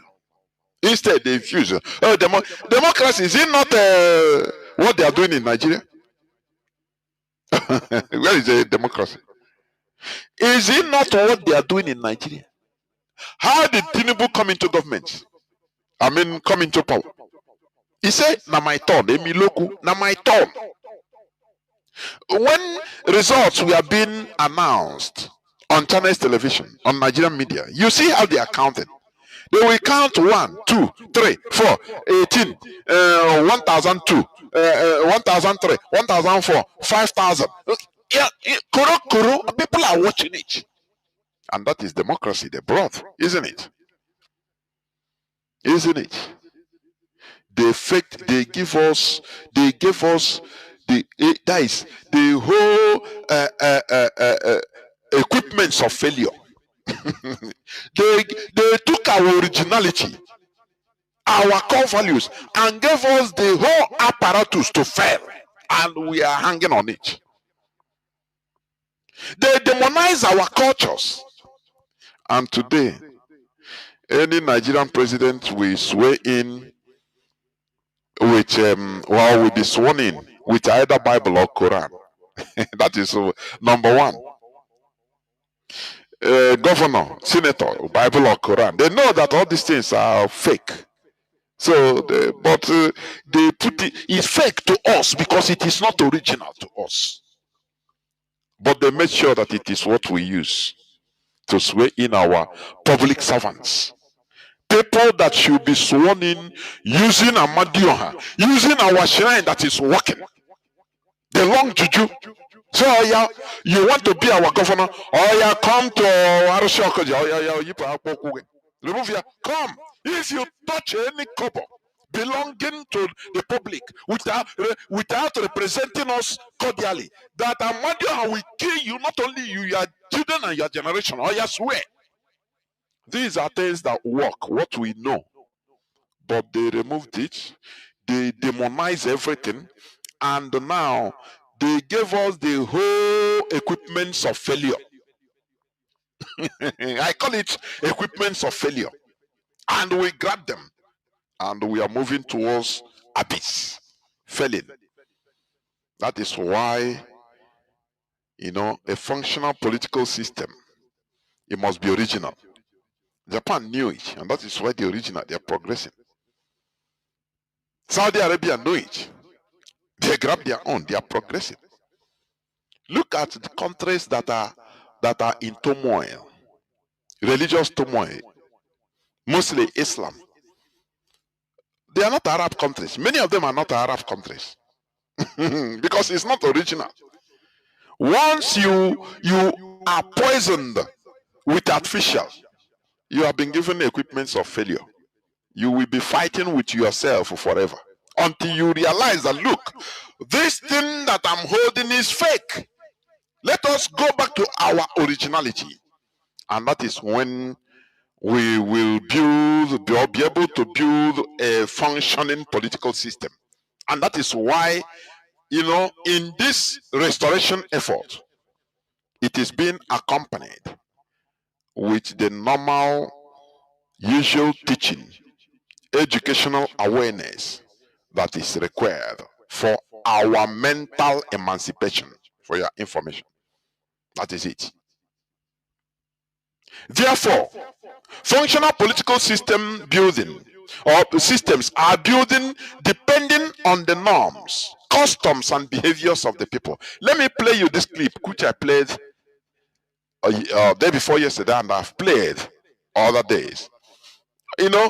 This our brother that is living in Abuja with his shop and got a Sharia notification. Sharia auctioned his shop because his tenant owe them, I don't know, you have a deal, you owe them tax or you owe them, I don't know. So Sharia said, okay, come and auction the building. he was shouting because it is not his custom. And this is a place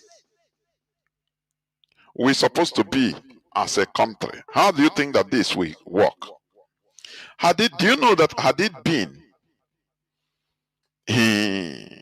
for example, this happened in Saudi Arabia, he is living in Saudi Arabia, before even he can buy a shop, they will tell him that look at our rules and regulations. Can you abide by it? We go by Sharia. Let me just put it like that. If your tenant owes something, and we can auction your this thing, or this your shop, or if you can abide, they say, if you can abide, now we continue, because it is not his country. But he, lo and behold, he's in his own country, the capital city of his country. But because of the opposing values, he don't even understand what is happening. Listen again. Ago, some people, I was in my shop 3 months ago. Some people just carry motor come. Say they are for Sharia court of Gudu, that they are cheap litigation and Chinedu has auctioned my shop. I told them that I don't have any case with them. Why should they auction my shop? I do this shop in 2012 for our rent. Their first shop in Nnamdi. He told them when Sharia court came, told him that they want to auction it. He said, I don't know, I don't have any case with you. But it's the same country. Do you see opposing norms, opposing customs and traditions that you are suffering in Nigeria? It's anarchy. You are in the same country, you are in a country you call your own, but there are forces, there are laws that are different. As a Christian, as an Igbo man, you don't know. That is why we want to separate from this anarchy. It is complete anarchy. Let them stay with their Sharia. Let them continue. But we have our system, which comes from our core value.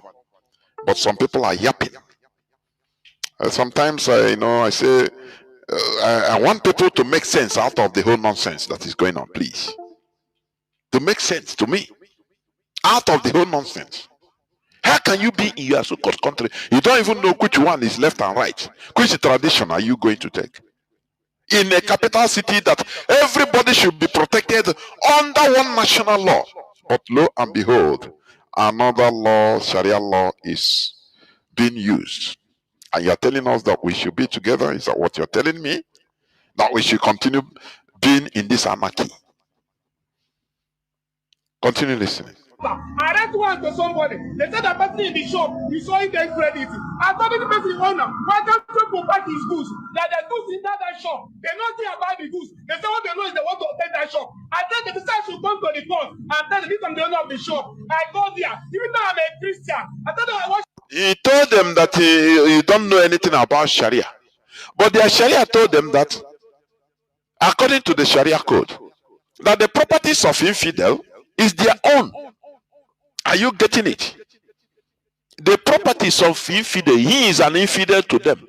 So they can do to him as they want, use his property as they want. That is under Sharia code. And you want us to be together in this type of place. I say, if the light open, please. Can somebody make a sense out of the whole nonsense, please? Because it doesn't make sense to me. This is the basis, or one of the bases of our agitation. If it is another country, for example, you go to Somalia, you tell them you're a Christian, or they say, they can tell you before you can have property or build, they can sell to you land, you must convert to Islam. Now you know that you have option, it is a different country. If you want, you do. If you don't want, you say no and you go your way. It's not your country. But the most painful thing is, it is in your country and you're suffering this. And people think that we should continue enduring this forever. Do you know what baffles me with some Igbo people? They say, no, don't make noise. Why is IPOB agitating? No, no, no. We remain quiet. Even government infrastructure, no government infrastructure in our land, but we are doing it by ourselves. Let us continue like that. Don't make noise. Why until, we continue suffering. This is how we are meant to be. I said, no, it's not how we are meant to be. We shouldn't continue being slaves. We shouldn't continue in Nigeria. They rob Peter to pay Paul. We contribute money in our land to build schools, to build hospitals, to build our infrastructure. So even after giving it to the government, whereas in the north, the slightest thing, every 5 houses is a different local government, and they build everything for them using Nigeria federal resources, money. Some they pay them social welfare, and you want us to continue like that? Let us continue so that peace will reign. This is the peace of a slave. I used to call it. This is the peace a slave enjoys. But remember, he's still a slave. Anytime the master, maybe the master is drunk in one day, or if the master quarrel with the wife, and he came out and saw a slave and just take a knife and stab the slave to pieces, because it is his property. Nothing will happen. In order to event his anger, the same way you'll be angry and maybe even smash your telephone. The master can be angry with his son or daughter and come out and carry a slave and take his pistol and shoot the slave, vent his anger on the slave because he is a slave. Is that the peace we want to continue remaining? The peace of a slave? No. IPOB said no. We shouldn't continue like that, please. I'm talking about building a functioning political system.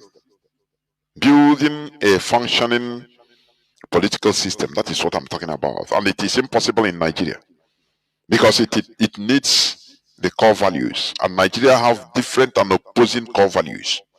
This man is shouting because he didn't understand what happened in his own country. And that is what you want us to continue? No. Sharia court. They say I must stop. If I'm the owner, then they will leave me in my shop and take all the documents to them. Even when I reach here, they even see the document, say they will do investigation. All I see today, they just come here, carry paper come, say they are also the shop, that they are doing handover. Because I'm a teacher, because I'm Igbo, they collect my shop. Sharia. They have sold the shop. They just come to inform him, you are an infidel in your own country. You are nothing. You are a slave. People will not see this. Our people that are talking, yapping against IPOB, they will not see this. They say, no.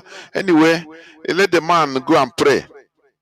People, when you talk about issues, some people say, okay, don't you see, we need to continue trying, praying, and having patience. Don't do anything. God, one day God will bring somebody. They used to use this Excelency to give example. I laugh. Don't you see that Excelency? Don't you see what is he doing in Abia? I say yes, he's doing very well. Then how do you call it? Is he not a human being? It's like that. We are going to wait. Someday we vote somebody. He do like this. I laugh.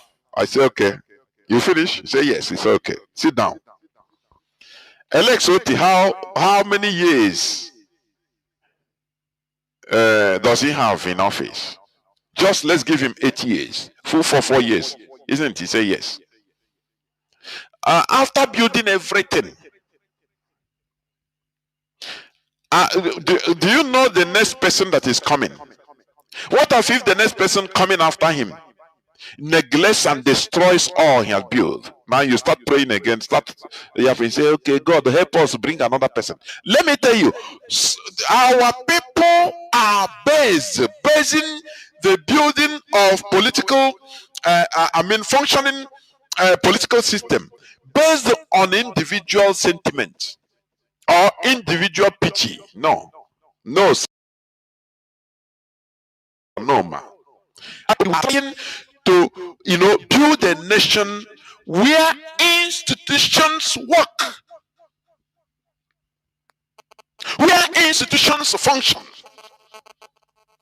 not based on one person that will come once in a while, to do something for us, and he's doing it out of his own goodwill. We are not based on goodwill. We want a country where institutions will force people to do the right thing. Are you getting what I'm saying? Not where an individual will come out of pity. Oh, he's a good person. He will now start building, and the whole praises will be going to him. No, that is not what we want. After him, the next person that will come will neglect everything, will destroy everything this one have built, and cry will continue. There will be cries, no continuation, and no questions. After all, when he was in power, somebody asked a citizen, an Abia State citizen, asked him, I think in a town hall meeting or a conversation, asked him, Oga, you are Mr. Governor. What about, you have been building this flyover for so long, you left it moribund. No building, no completion. What is happening? Okezi Ikpeazu, as a governor, the people's servant, people elected him to go and manage the money that is coming to Abia State, to use it judiciously in order to advance the cause of Abia State. But this man answered this person, this citizen, this is his master. People don't know that that person asking him the question is the master of Okezi Ikpeazu, because he's a citizen. Okezi Ikpeazu answered. He said he made the mockery of him. He said, "You that is asking, why are you asking me? Is it not me that decided to start building the flyover? I went to China, brought people, brought engineers to come and build it at my own time, my own decision as a governor. If I leave it there till 100 years without completion, what is your problem? What is your concern? Yourself that is asking, do you have a car? What is your concern with a flyover? You don't have a car." And people were laughing. I beg, sit down yourself. They ask useless question. The problem, that is why I used to say the problem with our people is not the politicians, it's the population. The mentality is the problem. And they mocked that citizen, and he sat down as a guilty person. He sat down with shame. Let me tell you something. If it is in a place like Spain, and a public servant answers a citizen like that in that town hall meeting or conference room, that man, he will be mobbed. Maybe he will be even murdered there by the people. Fire everywhere in the whole country, because the people understand. But in this case, the man was humiliated and he sat down quietly, and people laughed at him. Now, our people used to base on, let us wait, maybe somebody of goodwill will come. That is the worst part, the worst mentality, in the worst, I continue researching and I say, why did the Europeans call the bite of Biafra slave coast? Why? And it is in the mentality, honestly. It is the mentality they saw, slave mentality. I am telling you honestly. What I'm saying is liable to contest. In case if the line opens, please, you can call me and debate and say, no, Mazi, I don't agree. I love it. But with the way things are going in the psyche of our people, I become afraid. I say, no. To the viable country, no. It's not easy. For now. Work needs to be done more and more and more in the heads of our people. Our people count on individual goodwill. One good person, God will raise him up. That is why our people praise individual more than anything. Our people will praise, hey, this man. I see if Felix is using his money. Now, when you are the people there, what if he didn't do it? What will you do? It's true. You can do nothing because the mentality of our people is moribund. That is why people can do nothing. After all, this one is it not Jara is giving you?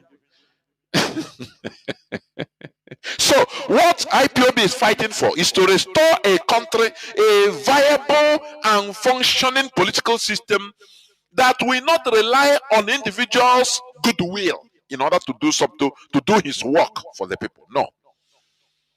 We want to restore a nation where the system will checkmate everybody. We compel you to do the right thing. Don't you see Sarkozy in jail today? Don't you see him? Sarkozy, the president, the former president of France, in jail for how many years? I think a sentence, how many years? Is it 2 years or 3 years? I don't know. I've forgotten. The other day, news media show his cell. A former president, France president that have access to nuclear power that time, the time he was on power. But today he's in jail. Don't you see that? That is a system that works. That is a system that checkmates the excesses of individuals. Not a system where the whole population will be depending on somebody's individual goodwill to do the right thing. Now, there is nothing we can do now. Slaves, the talks of slaves. There is nothing we can do now. Is it not Peter Mba building everything? Ah, he is the right man. Now, wow. Now, after him, now God, now, our people will blow individuals out of proportion. Because they don't understand it. They don't understand about, building functioning political system that checkmates everybody, that forces you in order to do the right thing. That, a functioning political system don't know you as an individual. They don't know you who you are. You must do the right thing. But in Nigeria, it is not so. That is why Nigerian senators are collecting upwards of more than 30 million naira a month, every month, for their salaries and other remunerations. Whereas Nigerian teachers are being paid a fraction of 30 million naira, 100,000 naira. That is less than $100 for every month. And they are being owed months of salary. Teachers, $60 or $70 a month. And they are mocking stocks. Teachers that train the presidents, teachers that train billionaires, train the businessmen and women, teachers that train doctors, teachers that train scientists. They are mocked in Nigeria, only in Nigeria. They are not respected. Who do they respect? Senators that loot money. How do you think that system, that country can function? Tell me how. Where the population are so backwards in thinking. Tell me how that kind of place can work. Where if they see where things that are moving on, where things that are in, they say, this is Illuminati. They demonize Illuminati. People that are illuminated, that can come and draw things and draw plans that a nation should use to move forward. They demonize it. Tell me how that place can work. No, tell me. They say it is demonic. It is satanic. I'm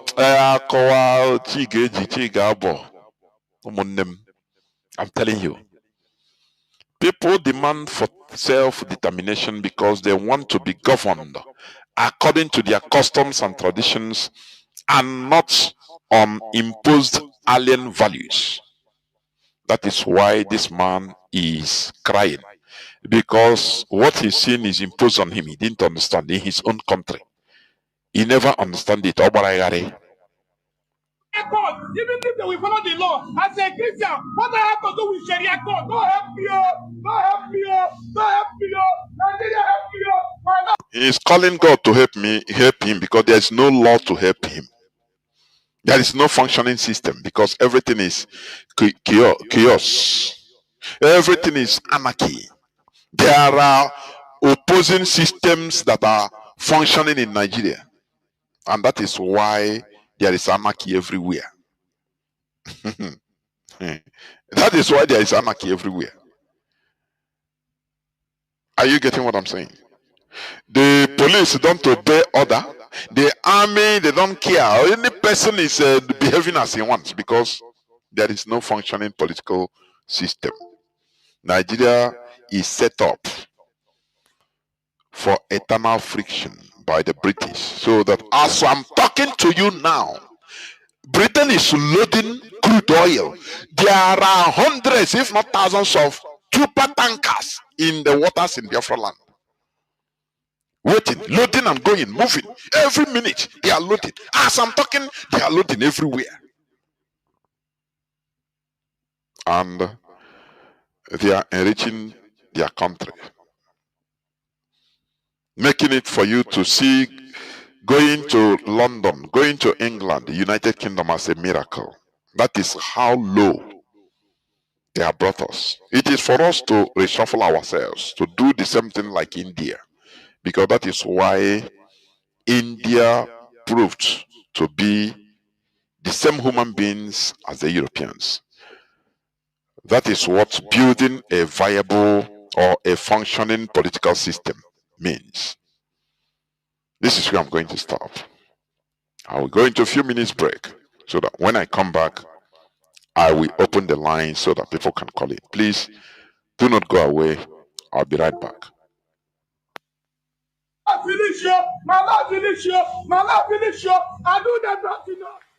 So sad. You know, some legal experts have argued that this represents a clear overreach of Sharia court jurisdiction, as the property owner is a Christian, and the matter involves a commercial tenancy dispute rather than Islamic personal law. The 1999 Constitution explicitly restricts Sharia courts to matters of Islamic personal law where all parties are Muslim and have consented to the court's jurisdiction. We're yet to receive an official response from judicial authorities on this matter. Ayo. So this is a note of warning. This incident is a red flag. I say this because, Oji, you have already explained the constitutional provision for Sharia Appellate Court in Abuja. I'm sure a number of people did not even know that Sharia Court Appellate Court operates in the FCT, the Federal Capital Territory, that is supposed to be a mixed hub of people from different from different states, different ethnicities, different religious persuasions to live together in the Federal Capital Territory. To now see, as you already mentioned, the overreach of the Sharia court. The first instance is that I believe that it's high time for us as a nation to revisit this Sharia court provision. Because if we're saying that Nigeria is a secular state as stipulated in the constitution, why do we have a court that is Islamic in its foundation, in the way it dispenses justice?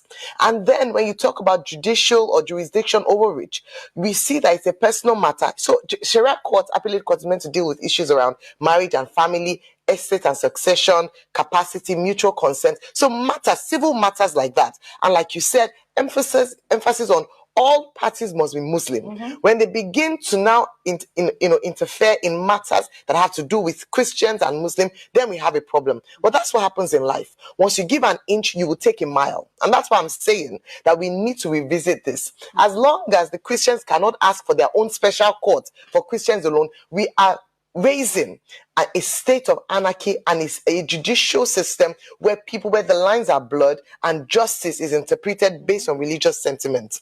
In saying this, I now turning up all the other stories around, Nigeria, CPC, whether or not there's Christian genocide, this attack against Christians is this. I want to appeal to this administration. Recall that when the president, for the first time in a very long time, decided to go with a Muslim ticket, these were some of the concerns that were raised. Yes. The optics don't look good. You might not say, there's no relation, but the truth is that people raise concerns around this. And if this is exacerbated under this administration, then it speaks very bad about how they've been able to manage Christian-Muslim relationships under this administration. All right. I mean, we're yet to hear from the And any more changes on name changes on street bus and street name changes? Any progress on that? Any more of those happening? Actually, we have left the era of changing names. Now we are bringing down structures. Over 19 gigantic structures were brought down in the Alaba market, and there are video evidence. You see them lamenting, "Oh my God, we have been here for over 20 years. This and that, that and this." But we just said to them, "We just want to know who owns Lagos." It's not Alaba. It is the trade fair, and the patrons are Joe Ibokwe, the prominent Igbo people, Peter Obi, Ifeanyi Uba, the late Ifeanyi Uba, the Igbos that are the patrons of these particular places. The owners of most of demolished those yesterday. Also in Jakande, we even need to say all these things because we need more. yes. More is coming. Sasa, More is coming. More is coming. I need to understand just the documents, apart from being illegal, the documents they have. You were not on Dangerous. Like when we played the song, Ubon the Maga. Maga is like somebody we have already, we have played. Can somebody put it in the comment section? Somebody we don't see. Oh, client. Somebody is putting in that Maga. What we call Maga is like a client. Igbos are our client. They are giving us the money. Again, is not your Maga. Trying to not let the victim understand that it's going to be a victim. So you not use a word like anybody will call Maga is like a client. Mugu. Oh, Mugu. They are giving you the Mugu meaning. Is the victim, is the client that eventually fall victim. Maga isn't Mugu. Okay, what's like okay. Don't let me explain too much. So basically a naive person. Like somebody who doesn't know anything. When you have somebody naive, gullible. Yeah, gullible, Maga, you get it. Yes, yeah. When you have somebody that is still in the process, you call him Maga. So Maga is still a client. When he has already fallen a victim, it becomes Mugun. So as a Maga, I'm still trying to trade my land. Like, I have 20 acres of land.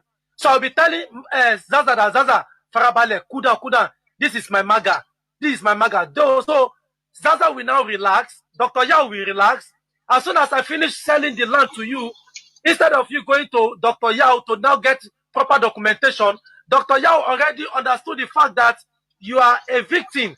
So when you come into Dr. Right. He will tell you, oh, don't worry, this land is for industrial purposes, not for residential. But you can still have your house there. You will go ahead. At the end of the day, they played you basically. That is it. So when you fall victim, you become Mugun. So now what Gaza is trying to tell you is that Igbo will forever remain our Maga.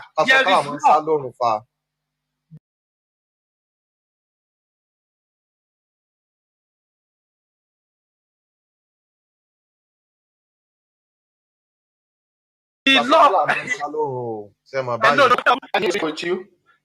want you to search on YouTube. It says Maga Dompe shout hallelujah. Just search the music. I want you to play the music, please. Blood of Jesus. Sorry for that.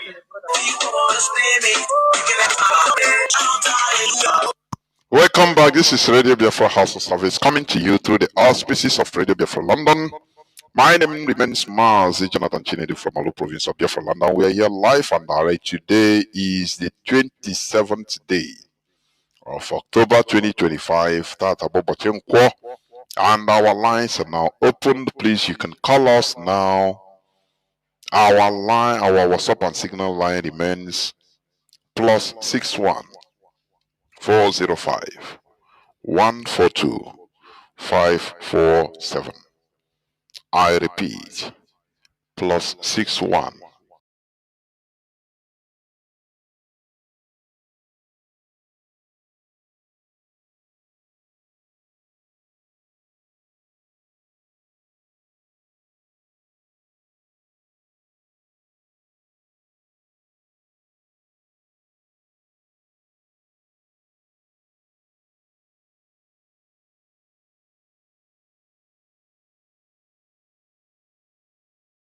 405 142.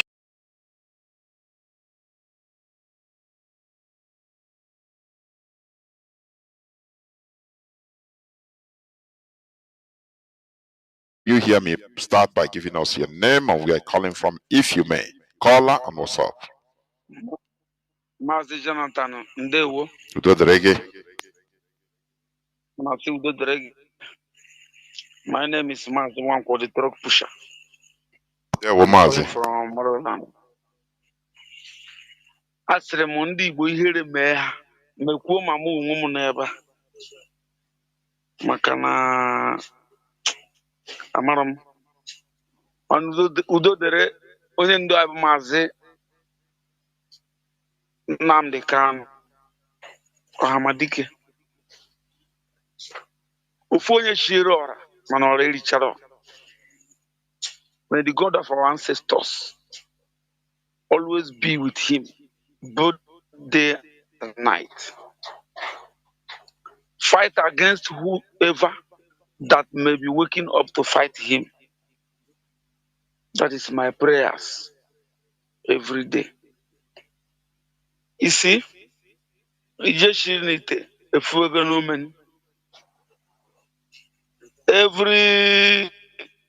everybody, every news agency in Nigeria have started talking about Mazi Nnamdi.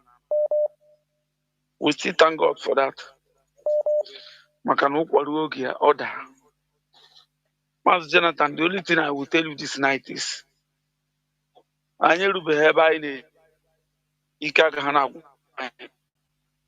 you have been lecturing us every day. Let me say 2 or 3 times in a week. The same, what you told us day before, you do it, repeat it.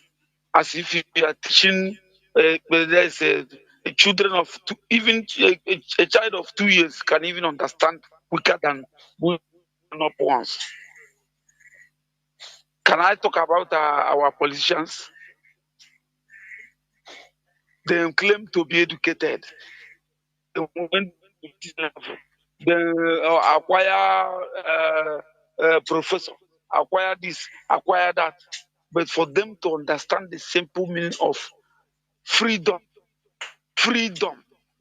the difference between freedom and the slave. I don't know whether me, as I didn't even go up to secondary school, I might want to tell them the difference between freedom and the slave. But anyway, we can't do more than that. We will be going. If you call yourself IPOB family member, as you are hearing my voice this night, I'm pleading to you. Continue from where we stopped today. Look back. Don't listen to side talks. Don't allow anybody to deceive you. Know that we have where we are heading to. We have our focus. Remember what our leader, Mazi Jonathan, Mazi I. Peters, and the co, they are teaching us. Listen to them and make use of their words. Mazi Jonathan, Ndewo Mazi. Ndewo Udo Derege. Caller on signal, please go on. Can you hear me? Caller on signal. Are you there? Caller on signal, please go on. Can you hear me? Ndewo kwa Dekorage. I hope I'm coming out, sir. Yes, you are. Go on. All right. My name is Mazi, fine. Calling from his location. May God bless our leader, Mazi Nnamdi Kanu. Mazi, to tell you the fact, you see the analysis that you give to us during the India struggle, or what makes India to become a great nation today. You see, I learned a lot of things in this analysis that you explained, and that is why, or to say that during the time this called Zeke and the other zoo animal was trying to get independent from Britain. All of them know that what they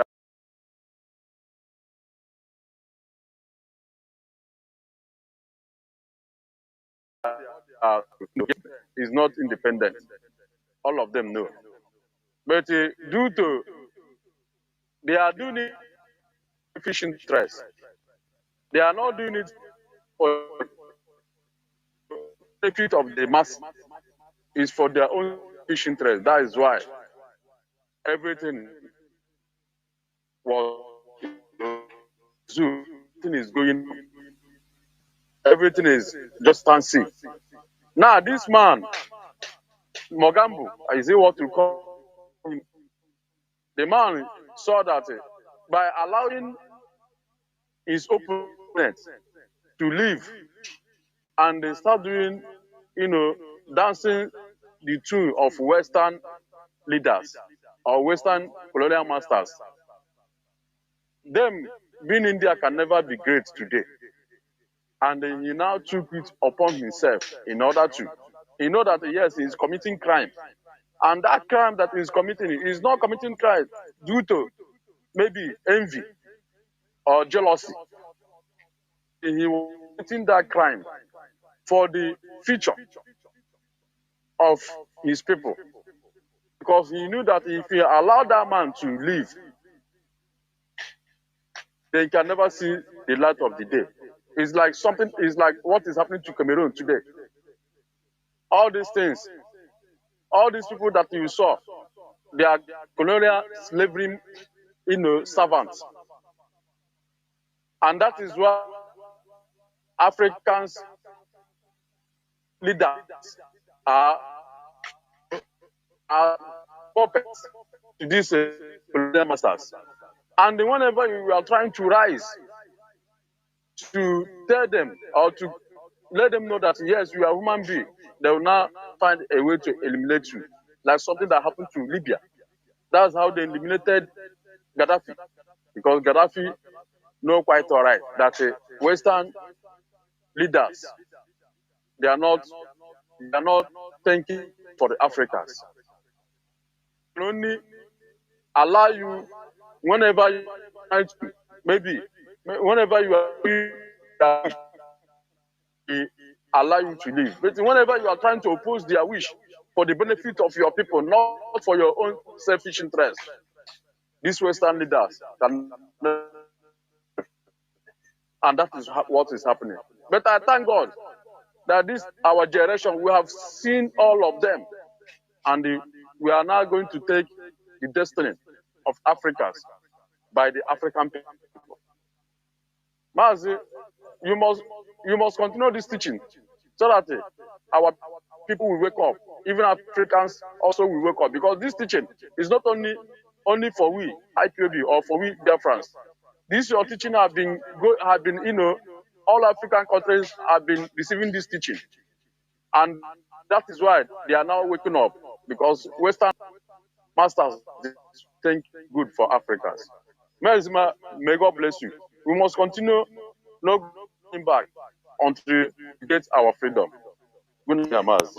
There were Mazi. We must continue. I used to say this IPOB for people that do not understand. IPOB is an ideologically based movement. We concentrate mostly on the psyche of our people to try to change the mentality. That is the first job, and it's the most tedious job. Changing the mentality, changing how people reason. That's why, as I said, when somebody said on X that I was in, that he have checked it and he know that Biafra will never come. So no need of wasting time. or making futile efforts. I laugh.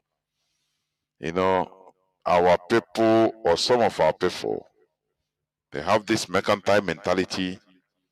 They want to get quick results. Nah. What they cannot profit personally, they don't want to engage in. And you don't know what about the Israel you are seeing today as a country.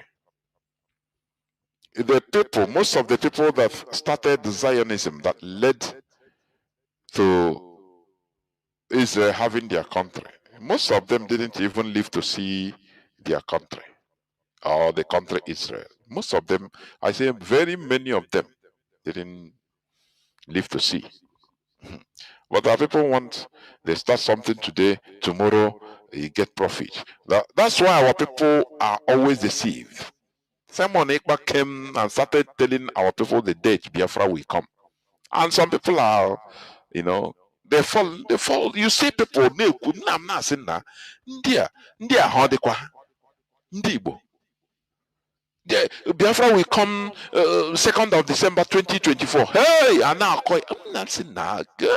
God, the people, our people love to hear, you know, they love to hear that thing in that is in their fantasy. You tell it to them.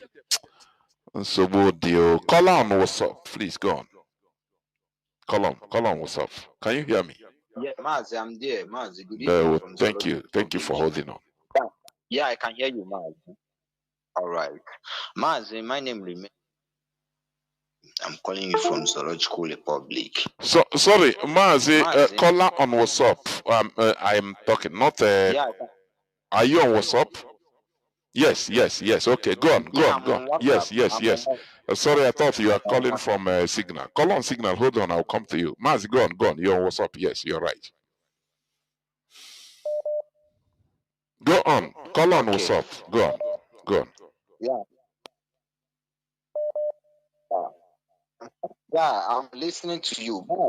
Mazi, yes. Mazi, in line with your today's topic, Mazi, do you know that history always repeats itself?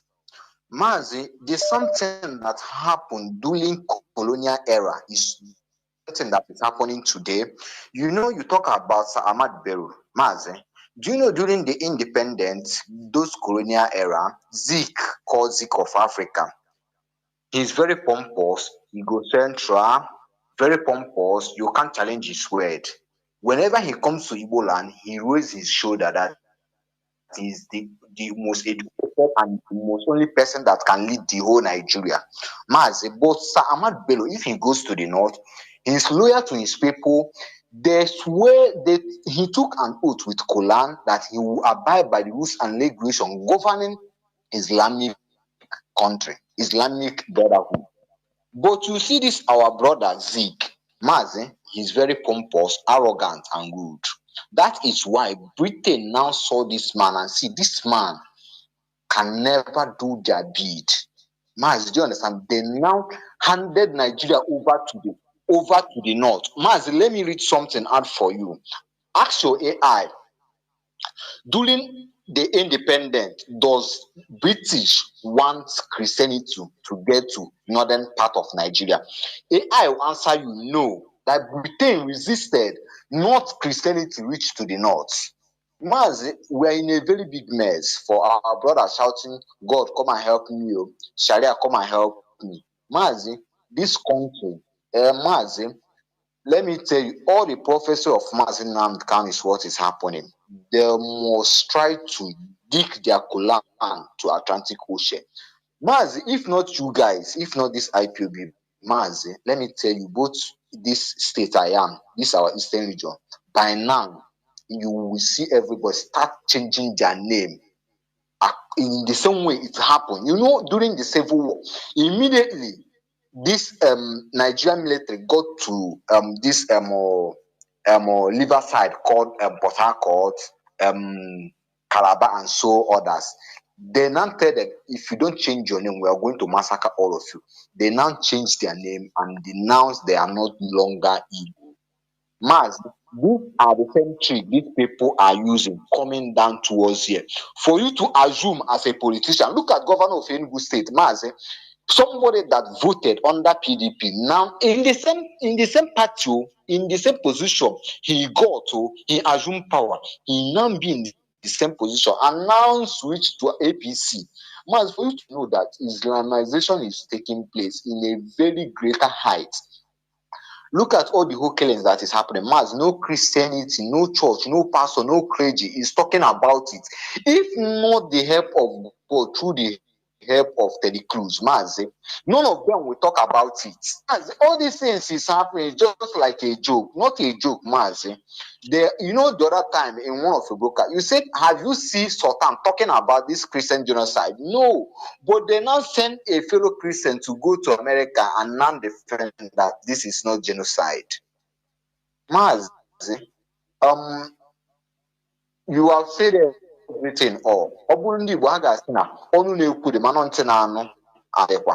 Maz, we continue pushing what we are pushing and prayer to our reader. Maz, all their fights now is just to destroy IPOB, but God will never allow them. In fact, not God, because God have made us. Give us hand, give us ear. Why are we calling God again? We fight with our knowledge and get our freedom. Maz, this is what I want to contribute in your today's topic. May God bless you. There were. Thank you very much. Caller on signal, please go on. Mazi Oba, can you hear me? Yes, thank you, Mazi Jonathan. There were. Good evening. Welcome to the I program. am Mazi Celestine Oba, and I am coming from Ground Zero Homeland, Weapons precisely. Mazi, let me swiftly dive in Mazi Nnamdi Kanu appearance in Sukot today. Now, in a nutshell, what we are contesting is Mazi Nnamdi Kanu said that the charges against him was not valid. And when a charge is not valid, it means that the law under which that charge was put on is dead. That is, it is void. So now what people have to understand is that this law that they based on the charges upon which Mazi Nnamdi Kanu charges is predicated was terrorism act of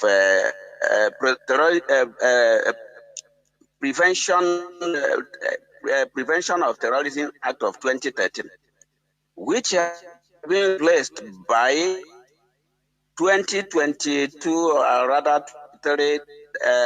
Terrorism and Prohibition Act. So what this means is that since this law has been amended, that you cannot charge somebody under a dead laws. You can put something on nothing and expect it to stand. Beyond that, we understand that Mazi Nnamdi Kanu has been discharged and acquitted. Not just he was acquitted. The order on 13th of 2022 to order that there is no anybody that can rearrest, molest, or charge Mazi Nnamdi Kanu before any court in Nigeria. And all these court judgments are still subsisting because there is no any higher court that has quashed any of this order of appeal court judgment. So it becomes illogical how a lower court will be trying somebody that has already been cleared by a higher court. So you see, when we say Nigeria is a zoo, when you begin to look at things that are happening, then you begin to ask yourself, is this really happening in a human society? So, Professor Jonathan, that is that for Mazi Nnamdi Kanu case. And what we are saying is release Mazi Nnamdi Kanu, allow him to go because he committed no offense. You cannot kidnap somebody from Kenya and extraordinarily rendition him against his will, and you want to put him on trial. That extraordinary rendition has created a kind of legal barrier that Nigerian government cannot put him on trial. And by that, Mazi Nnamdi Kanu is still a prisoner of conscience and a victim of state-sponsored terrorism because Nigeria broke even Kenya border and immigration laws. So we are asking them, leave allow Mazi Nnamdi Kanu to go. He committed no offense. Beyond that, Professor Jonathan, I want to say that every state, the zoo is a state or contraption. It is not a nation, it is not a country, it is not a nationhood. It doesn't possess any of the features of the aforementioned names. So, every state emerged the way of zoo, Nigeria, has been completely disintegrated, giving rise to a more prosperous and organic nations that are anchored on common value system or share common value system. Because this share common value system is the bond that the people has. That was why Yugoslavia disintegrated. That was why USSR disintegrated. That was why India and the Pakistan separated. Because you cannot carry people with different diverse value and mix them together and expect any meaningful advancement. Take for instance what happened in the Bible story when the Jews were trying to build the Tower of Babel. They speak common language, they eat common food, they do everything together, which means the core values are very, very similar. They are bonded. But when God see what they are trying to do, then he put confusion into them. And everywhere was coerced. And that is what is happening in Nigeria state because we don't have anything in common. So I wouldn't even know whether during the time doctor, and let me remove that doctor because it doesn't possess the quality of doctor. During the time of Dr. Nnamdi, I don't know whether we don't have radicals that would have stood and they take everything that it takes, even if to assassinate him, to make sure that that direction that put us to where we are did not come to materialization. I wouldn't understand whether Biafran politicians are being driven by selfishness and the greediness, and you say that it is that same thing that is still happening to the ones we have today. It is a sorry situation, but there is nothing we can do other than to fight for Biafra to need as Iskwakemaya. Professor Jonathan, remain our entity and they hear on Radio Biafra, the freedom is our message and we must make this message loud that the entire global community must hear our voice. Thank you so much.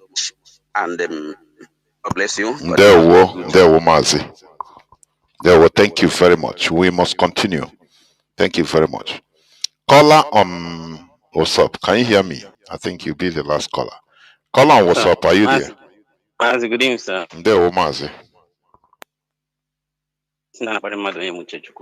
Mazi, thank you so much for today. Honestly, there has been several times you've made mention of, or should I say, presentation of this topic per se regarding to India and how the colonists went over there and finally they got their independence and set free today. So, but tonight, I will appeal for you. There is something Mazi Karola AK used to do. Anytime he has a broadcast, a superior broadcasting, a very clear broadcast between you and Mazi Chinasa, he used to send. I'll go to a general platform, send it. So I'm appealing to you this particular night on because you dictated on this who is an Indian more precisely than the other time. I'm being objective. I don't know if others understand what I'm saying. But what I'm saying is that, I've engaged with so many of us down here. When you tell them that, look at a reference to what we are doing, that we have learned from this that happened to India and Japan, and this is what the Indians question themselves among and said, now we have to put aside anything prioritizing religion to our culture, and economy. They will tell you, no, it's not true that you are, making mockery of God, that God is the primary ruler of everything. So I'm begging you tonight, if there is a way you can send this clip of a presentation, the interpretation, because network was so hazy down here. At the time, intermittent, it to cease on my own side and it will pop up again. So I wasn't getting it right, trying to record it from somebody's phone. So I'm just begging you, if there's a way you can send it to me. Even the number I'm calling you now is not my regular number. My phone has an issue, but to work a phone here in Nigeria after 2 years now, the money to change the screen is higher than what we bought it from. So that's the zoo yourself. Then that one apart, I want to also ask our Onyendu, the courts that ruled on the favor of us, definitely on favor of not only IPOB, or favor of all Nigerians, that Nnamdi Kanu can be discharged and acquitted, and he should be paid damage for every other thing, beneficial to him.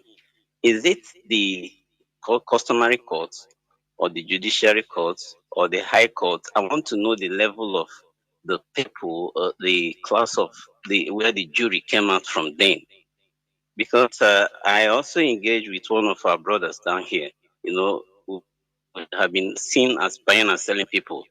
We don't check records, we don't follow things, the nitty gritty of things ahead of us. So he now told me that I'm not understanding the jury. I say, you that is always here selling things to us to go and use for our clients.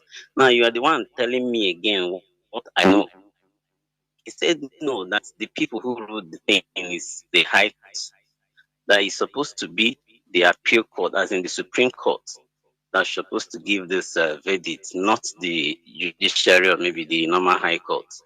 So I was like, am I confused or what? He almost got me down. But tonight, I'm getting another vital information that it was the appeal court. I think it's supposed to be the Supreme Court that have ruled it. So why is it that the who is this recent justice now, judge now, who is replying our leader that he needs to consult whoever professional, legal, whatever, to interpret what they have in their constitution for him.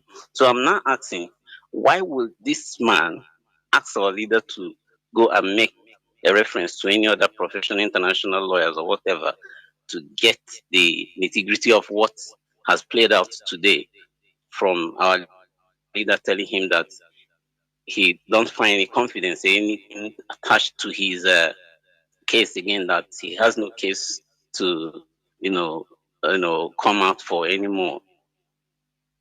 So I'm just trying to find out, please, how did this play out? Is it that we need to accept what this judge said, or need to move in Africa to ICT at this moment? Because this thing is making me feel like these guys, they don't love, they really do not want peace. So I just want to know from you. Thank you so much, sir. There we There we First of all, I think this will be the last caller. Please, last call. Concerning the recording, when I finish my broadcast, most of the time, sometimes I used to push the WhatsApp recording of the broadcast, and also, if you are available, what we are doing is voluntary. It's a sacrifice. If you are available listening to me, whenever there is a broadcast, I mean live broadcast, you can also take it upon yourself in order to record it by yourself. If you have the normal equipment, please. This is an appeal, because you know. So this is it. Sometimes somebody can volunteer and be you might inbox me that you are recording, so that anytime I'm coming online on live program, I will inform you for you to be ready. That is it. That is what I want to appeal to our people. If I finish sometime, I push it out to different groups. That is it. So, in the case of our leader's case, our leader opted out of frustration because of the Nigerian system and the way the attorneys have messed up the case. He decided to, you know, represent himself, but under normal judicial procedure. That is what he's now the victim, but he's representing himself. Personally, I see it as abnormal anyway. Although he had it been these people, I mean, the present attorneys has worked with IPOB, I believe that all these things wouldn't have been the case, honestly, because there would have been a very big synergy since that 2022 discharge and acquitted by the Court of Appeal, because that is how it should be. Discharged and acquitted by the Court of Appeal. That other court order should have been respected. That is the law. First, before any other appeal or any other thing. That is how it is. But it wasn't. So you see that Nigeria is a mere geographical location. There is, there is nothing that works. Look at when Showore was granted bail last week. Look at what they did. The police even pursued the judge before he can sign the bail bond, and use violence to take away Showore. This is a country where nobody knows Ukuchi. Nothing works, in short. And everybody, every parastatal, every group behaves as they want. Governments behave. You check government; they are behaving even more like criminal than the criminals themselves.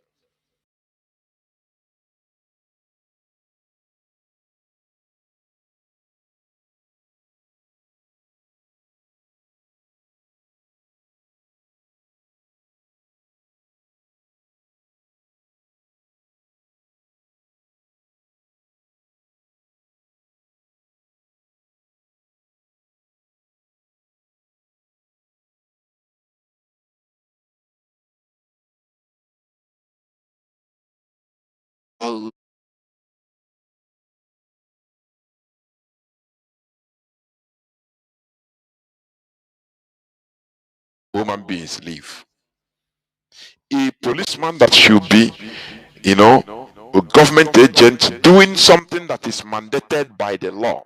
He should be proud to put his name, put his badge number. You video him, no problem about it, because he's mandated by the law normally. But Nigerian police, they block the road. They don't wear uniform. They wear tata jeans with a canvas. He dress like cultists, armed robbers. You see them, and they carry guns, heavy guns. You say, which kind of people are like this? Are they criminals or no? You don't know. That's why sometimes they can kidnap people on the way. Police. After the police department will deny that these are not police, so they will come to your house to arrest you for just to rob you, to kidnap or kill you or rob you. If anything goes wrong, Nigerian police will deny that no police people come there. Which kind of country is this? Normally, policemen, They wear their uniform, bright uniform, very smart. Put their name tags, put their badge numbers. Anything they are doing, they identify themselves. They say, yes, we are police. Look at, see my name. Because they are doing the right thing. They are doing the thing mandated by the law. But it is only in Nigeria that they behave like criminals, and they are criminals. And they are being protected by the department. And you wonder. So, Mazi Nnamdi Kanu opted to represent himself. And he said after studying his file, he saw that there is no charge, no viable charge against him. So, the judge adjourned the case till 4th, 5th, and 6th of November for the adoption of the final written address. He told Mazi Nnamdi Kanu, he advised him to consult experts in criminal law on the consequences of the option he has chosen. Because if you are in a situation like that, you should be represented by an attorney. Even there are countries they would never try you without an attorney. I'm telling you. Yeah, but Nigeria is a different thing altogether. So let's see how all these things play out. That is it. So, Biafrans and lovers of freedom, this is where I'm going to stop. Biafra remains our ideology. We are trying everything in this quest for freedom. We are trying to build a functioning political system where the system controls every individual, where the system mandates or will mandate the people to act accordingly, to serve the population accordingly, to do things not according to their own goodwill, no, but according to how the system, because the system mandated, forced them to do so. So that public servants, for example, politicians will be building road, building infrastructure. People will not be thanking them because they are not doing it with your money. You know, in Nigeria, why people are, once somebody, a governor build road, everybody will thank him. Because he's doing it out of his own pity, passion, or pity, goodwill. It shouldn't be so. A governor shouldn't be thanked because he is building road, he is building bridge. No, it's not his money, for goodness sake. He is elected there to do the job. That is one of some of the things he's elected there to do. It's not using his salary to do it. No. But you know, in the case of Nigeria, they will say, because if he didn't do it, you cannot hold him accountable. You cannot hold him. That is the thing. People tell you, what if he didn't do? If he decide to steal the whole money, what are you going to do? And they are right. So you see that there is no functioning political system there that mandates people, that holds people accountable. I have said it here several times. A cabinet minister in the present French president, Emmanuel Macron's presidency or his cabinet, a serving cabinet minister, resigned, was forced to resign. Do you know the reason? He held a party during the birthday party. He had either his birthday party or his wife's birthday party, and inside the birthday party they saw a kind of costly drink like wine, some wine that maybe might cost maybe 500 euro, a wine, and what they serve there is shrimp, crayfish, good shrimp. Somebody videoed it and leaked it to the public, to the press, and it became the public went agog, uproar. They say, so this man, you are using who are you to host this guy? You are eating shrimp in a birthday party. eating crayfish in a birthday party, drinking this costly wine, which I work my ass off, I cannot afford, and you are doing it. That is how systems work. That is how functional systems work. They mandate you to do the right thing, to checkmate you. So the man was forced to resign. President Macron told him, you see, you have to resign. And he resigned with apology. But let it be in Nigeria, for example, a politician. If you talk, even people will say, nah, you the jealous him. Can you be like him? What do you the jealous say? Chop my money now, no be politician, he be. That is where the problem lies. The mentality. I've been saying it. It's not about the politicians in control. No, it is about the mentality of the people.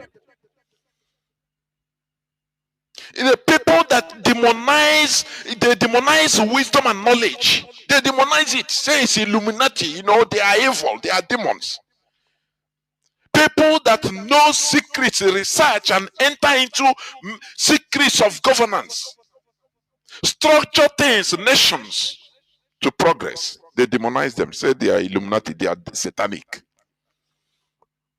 This is the problem. These are the problems, not the political elites. No, it is the mentality.